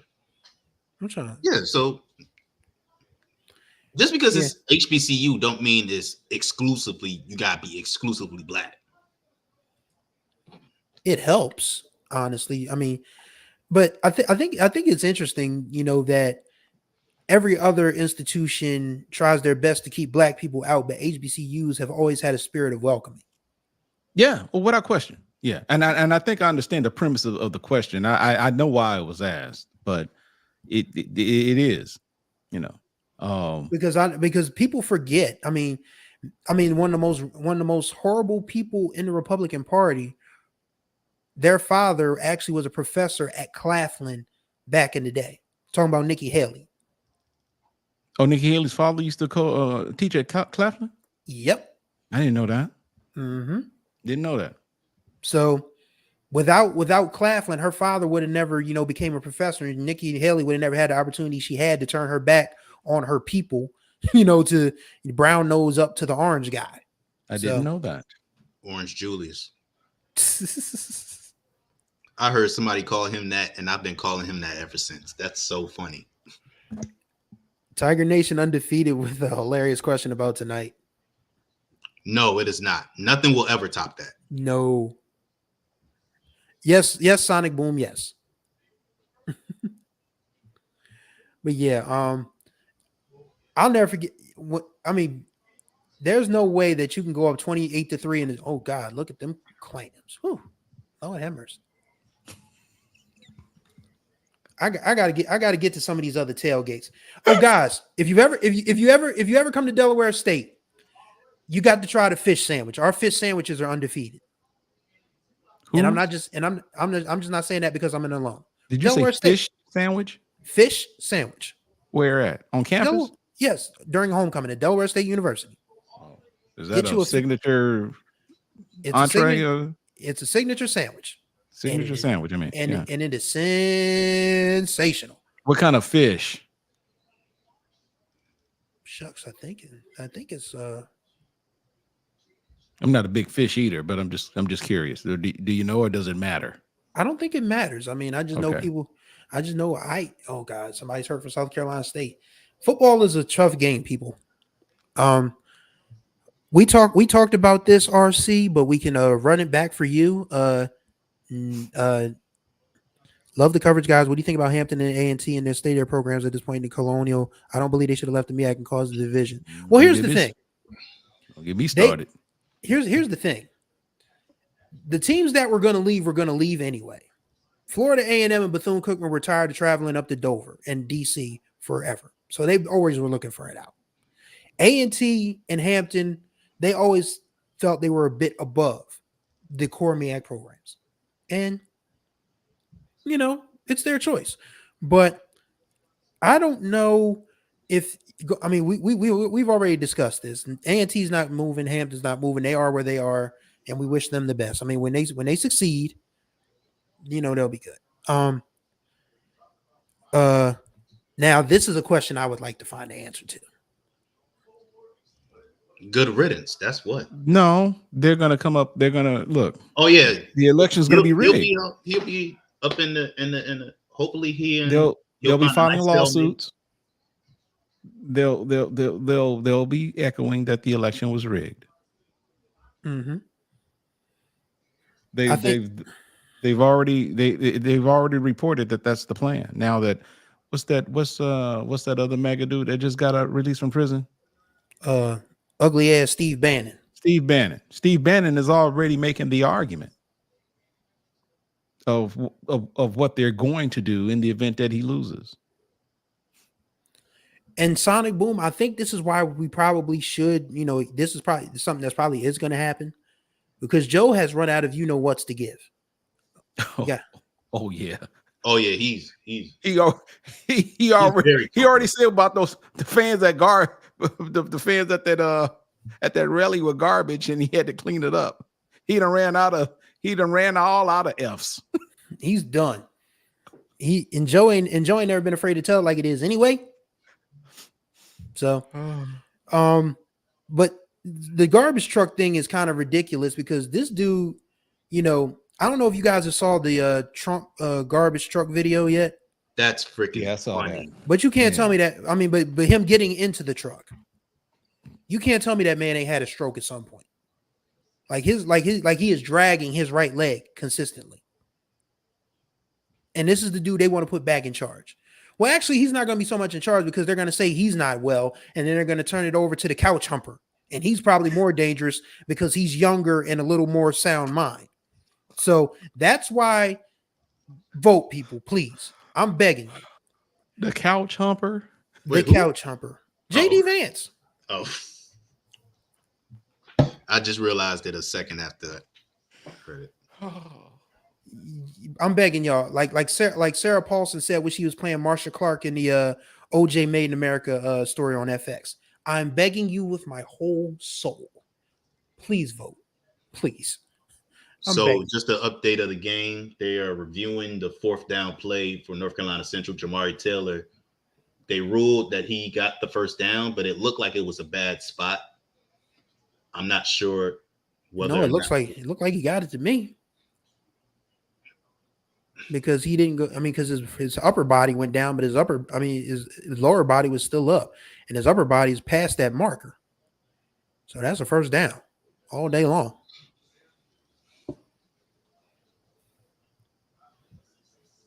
They need to show the view of where the marker is. Oh wait, that hand went down first. Yeah, that's what I was saying. Yeah, that might be a bad spot then if they gave him the first because his hand went down before everything else. So when the hand or the elbow goes down, that's it.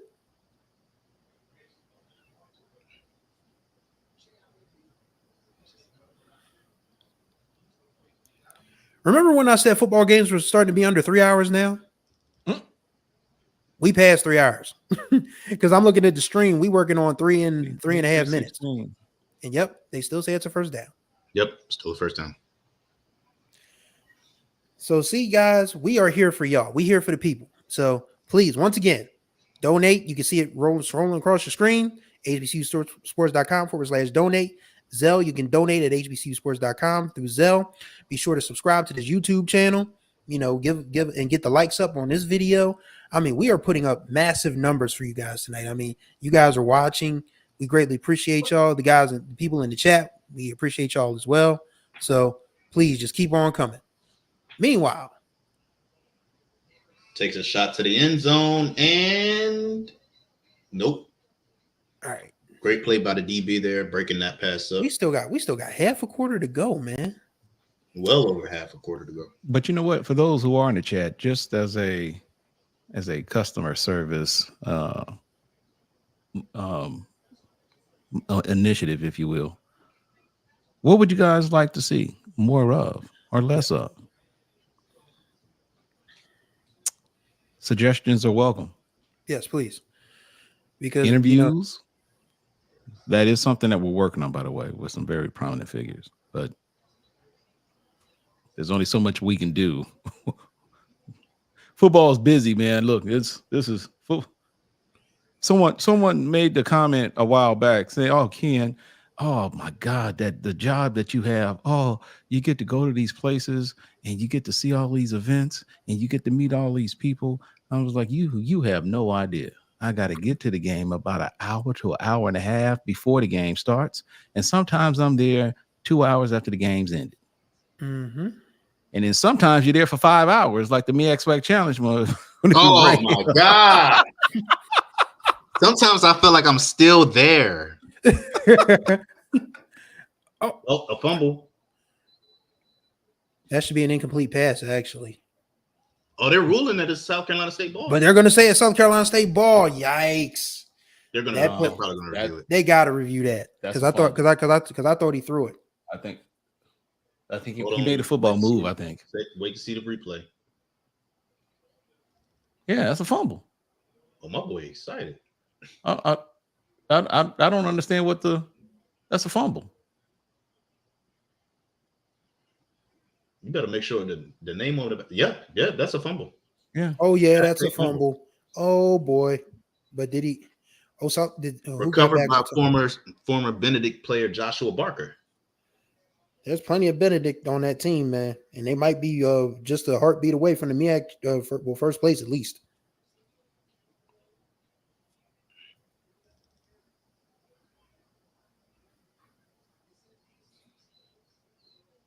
Boy, that man was so hyped. The name on the back of his jersey almost came off. That's the beauty of football, man. So yeah, they did rule that it was South Carolina State ball.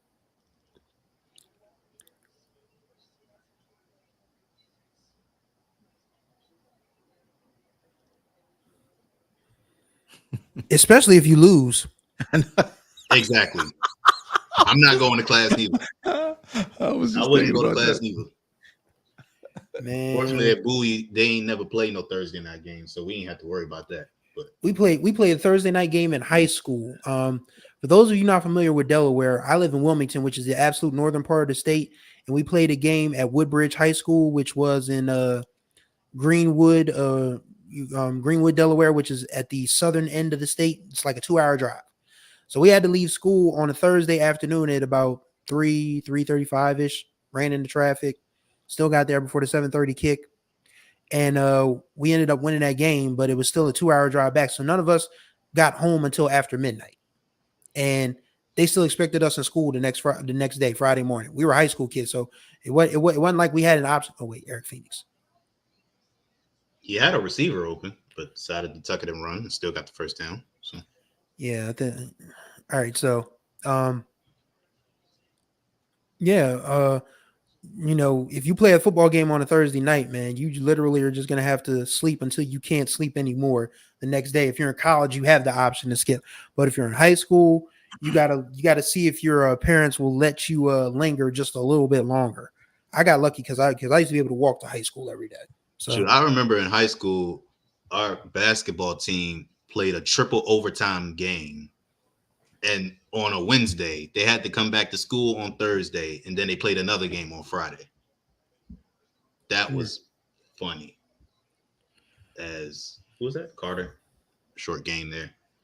So my question for you guys is, when does Central start using timeouts? Final 3 minutes, probably. So, just curious, since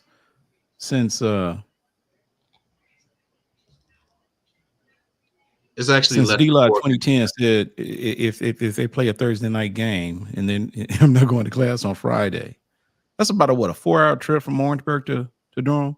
Yeah, So I wonder, does the Central leave tonight, or are they going to spend the night leaving in the morning? that's a good question. I'm curious. I know some schools who was like, you know what, we changing, taking showers, and we leaving. We already checked out the hotel. All right, I hope none of them got morning classes. pivotal 3rd and 9 coming up right here.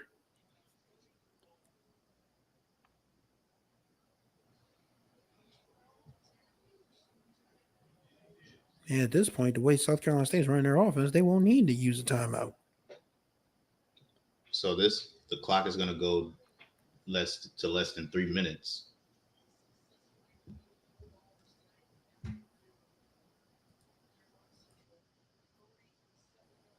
The back to pass. You got to complete this. You can't afford to let the clock stop here. Phoenix goes down. There's a penalty called. See if it's defensive holding. It might be offensive holding.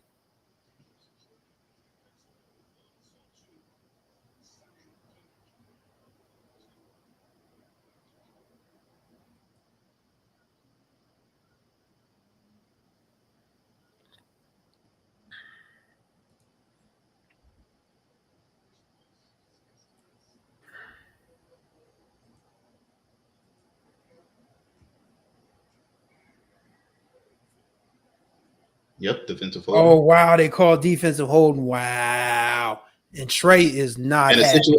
situation like that, that's the only other option it could have been. So now I think it's when you let it run down to the 2-minute timeout. Then you call your timeouts. Wow, that is tough. Let's see if we can get a look at that. That's not a hold. That is not a hold. Oh wow, wow. Are you serious? Unbelievable. Big Money Mick, you looking at this? Yeah, Big Money Mick. We need you to chime in. Oh, Oh, so that's gonna knock him out of field goal range. and it's going to That's if take it him really down, mattered. take him down to the 2-minute warning. They're calling the timeout. Oh yeah. Interesting decision. Big Not Money sure I would have Mick called. Not saying sure. this is some BS. That was not holding. Look at Kendrick. What? Really, Kendrick? He's in You his must sick, be feeling better, sir. he's in his sick bed watching us.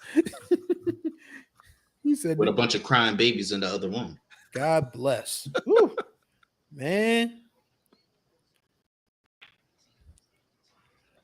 So yeah, so South Carolina State has to play this really interestingly here. Like you can't, drop back anymore and risk going back further back and then getting sacked and fumbled, but then you don't want to throw an interception either. So it'll be very interesting to see how they play this. These guys, they got 2 downs left, and obviously Central's they're gonna have the 2-minute warning and then they may use another timeout before that.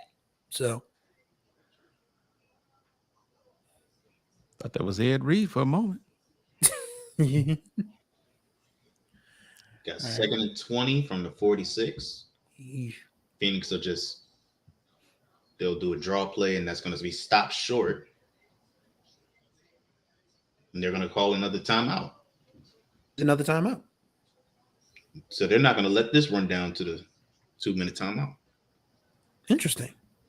Hey, let me tell you something right now. I know MEAC fans who swear up and down MEAC officials are the worst. Now, I don't know for certain. I'm just saying, but there have been some games that have there have been some key games over the years that have been highlighted. So I'm just saying, man, I told you every fan can make an argument for their conference's officials being the worst in the country. Whatever happened to that jacked official? That official that had muscles on muscles. Oh, ooh, I'll let y'all watch. Ooh.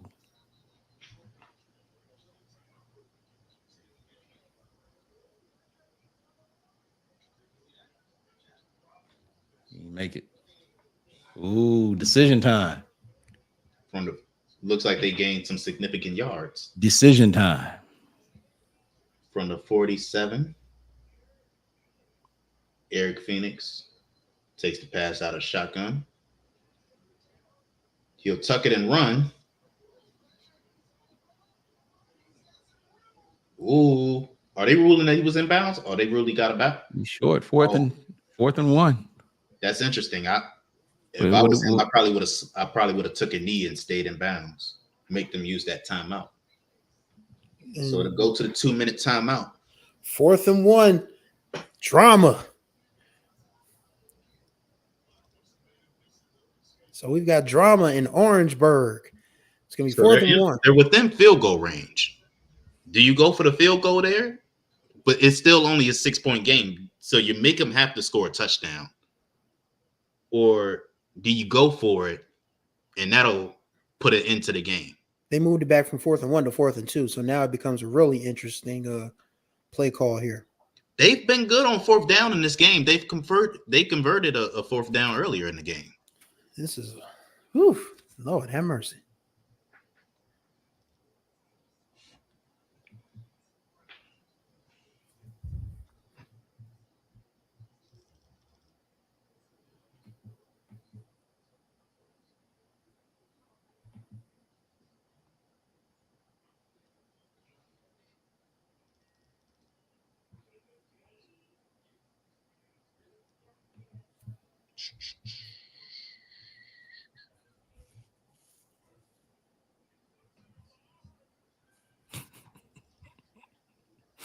Wow, it's a bunch of dead air.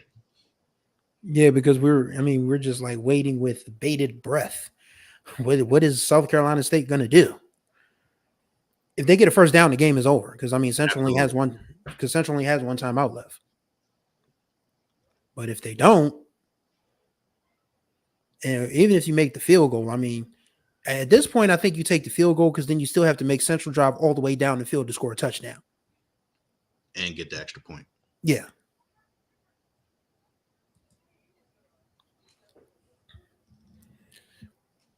Before this game ends, because it could go to overtime, honestly. That's still very much on the table. We do want to thank y'all for spending your Thursday evening with us. We greatly appreciate y'all. Don't forget to subscribe to this YouTube channel. Don't forget to like us on Facebook. Follow us on the Musty app, Instagram, and TikTok. And don't forget to donate if you have the time, and the resources. Go to donate at hbcusports.com for Zelle or hbcusports.com/donate to make sure that your monetary contributions will be greatly appreciated to keep this operation going, and so that I can buy a passport so no woman can ask me if I'm a jailbird because I don't have a passport. So that would be greatly appreciated. So feel free. For those of you who are new here, go back and rewind to see what he's talking about. And for those of you who, I'm pretty sure most of you know, but for those of you who don't know what the Musty app is, it's Twitter. So the guy that owns Twitter is Musty. So yeah, he just looks like he stinks. He look like he musty. That man is. I've seen top heavy people. It's disgusting. He literally looks like. Oh, someone says his sister owns X now. Is that true? I don't think so. If it's true, then she just as bad as him. Yeah. That app sucks now, and it's because of him. All right, 4th and 1. They going for it. On the field. You're welcome, man. I shouldn't say, ma'am. I don't know, but thank you. Whitney L. 1, 2, 3. Oh, I don't think he got there. They're gonna give it to him. Yeah, he got there. First down. And that'll be game. Ladies and gentlemen, for the second straight year, North Carolina A&T has stared danger in the face. Uh-oh. Or are they saying That's they didn't? Clear first down. Uh-oh. Here comes the change. Trey's not happy. Trey's never happy. That's my dog, though. Well, yeah, he might not really be happy depending on this spot. And by the nose or the couple of noses of the football. Yep. That, ladies and gentlemen. They'll probably review it.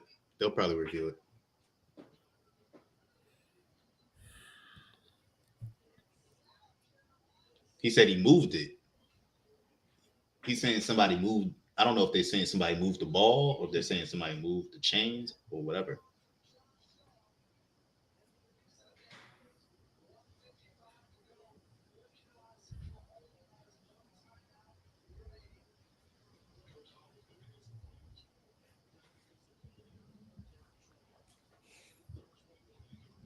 Yeah, giving up that scramble that put them a yard short of the first down that's going to be the play. There's a bunch of plays that we're going to look back on that led to North Carolina Central's demise, but that scramble was the nail in the coffin. It looks like they're still reviewing, and Trey is pleading his case, but I don't think the referee is trying to hear him very loudly.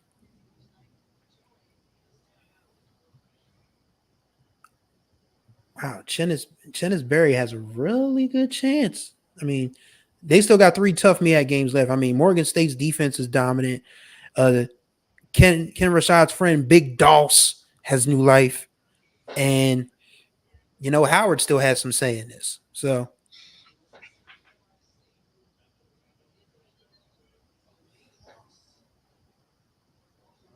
and Trey looked like he ready to fight. Ready to fight.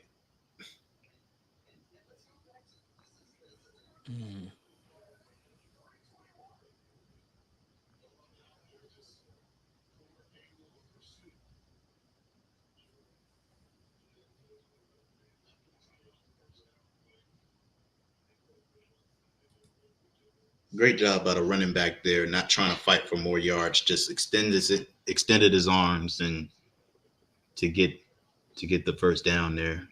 Our live stats froze for whatever reason. Yeah, because it's at 6 minutes and we're at 155 on the TV. Sonic Boom. Well, so so let's ask the question since Sonic Boom brought it up. What's that? Someone in MEAC will catch SC State slipping. Who will it be? Will it be Morgan? Will it be Howard? Will it be Norfolk? More than likely, maybe Norfolk if they have a big game on the ground. That's the only thing I could possibly see. Morgan State's offense isn't good enough. So and Howard, I don't know. So based upon what we're looking at right now, based on that question, and I'm telling you now, we see this all the time in the MEAC. We could very well be seeing what, 3-way tie? Yeah. Stranger things have happened in this conference. And then they've got to go through a long list of scenarios and to determine who will be the Celebration Bowl representative. They'll all be considered co-champions. But only one can go to the Celebration Bowl and get that money. I gotta win no more co-champions, right? Huh? Didn't they do away with that? There's no more co-champions? The MEAC. How do they do away with that? Because last year Howard lost to South Carolina State, so they were 4-1, and then Howard beat North Carolina Central, and they were 4-1. They weren't co-champions. It was Howard. They were the sole champions last year. Really? Yeah. So whoever goes to the Celebration Bowl, Trey Oliver is just incensed. Yeah, they gotta hold him back. Okay, I wasn't aware of that. Okay. Yeah, because remember Trey Oliver. That's right. Trey. Yeah, that's right. Right. You're right. Oh, they called him for unsportsmanlike conduct. Damn. Woo. Lord have mercy. Trey. Oh, He's Trey. still upset about the last play. Trey might actually end up getting that big money mix situation. I wonder how cordial he's going to be in this post game handshake with Chennis Berry. Well, they said they were friends. I hope they're still friends after this. As upset as he is right now.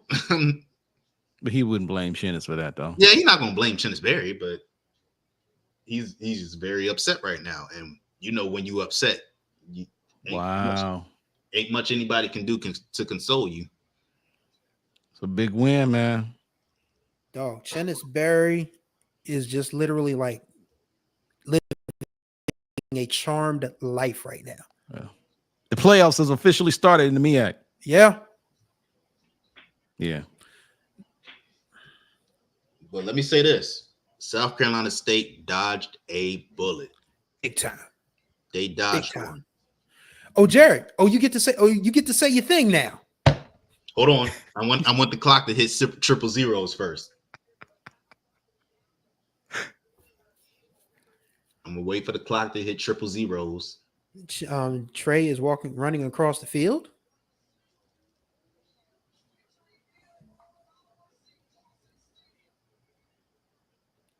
Oh, okay, there you go. There's a nice smile with him and Chennis. That's awesome.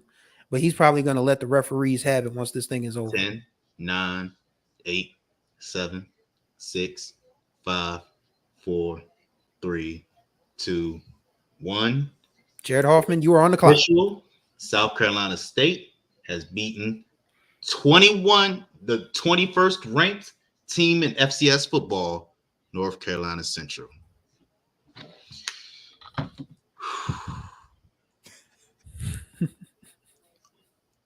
All of my people, all of my MEAC people, all of you folks that said South Carolina State was bringing in a bunch of SIAC people and they weren't going to have the success.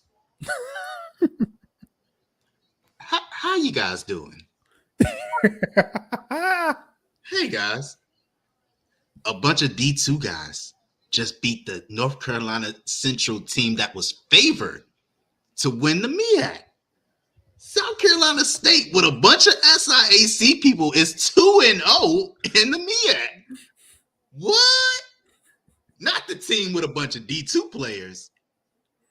Not the team where their best defender is from Division II. Not the team where the best offensive player is from Division II. Not the you telling me the quarterback who is leading the MEAC in passing is from a Division II school? What? Ain't no way. Ain't no way. Ain't no way. I know good and well that Howard is leading the MEAC.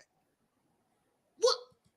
You telling me that Norfolk State, the team that gave Florida A&M all they could in the MEAC SWAC Challenge, ain't leading? It's the team that's bringing a bunch of Division II guys? What? Shut your mouth. Stop it. Trying to tell y'all, we got talent down here in Division II ranks.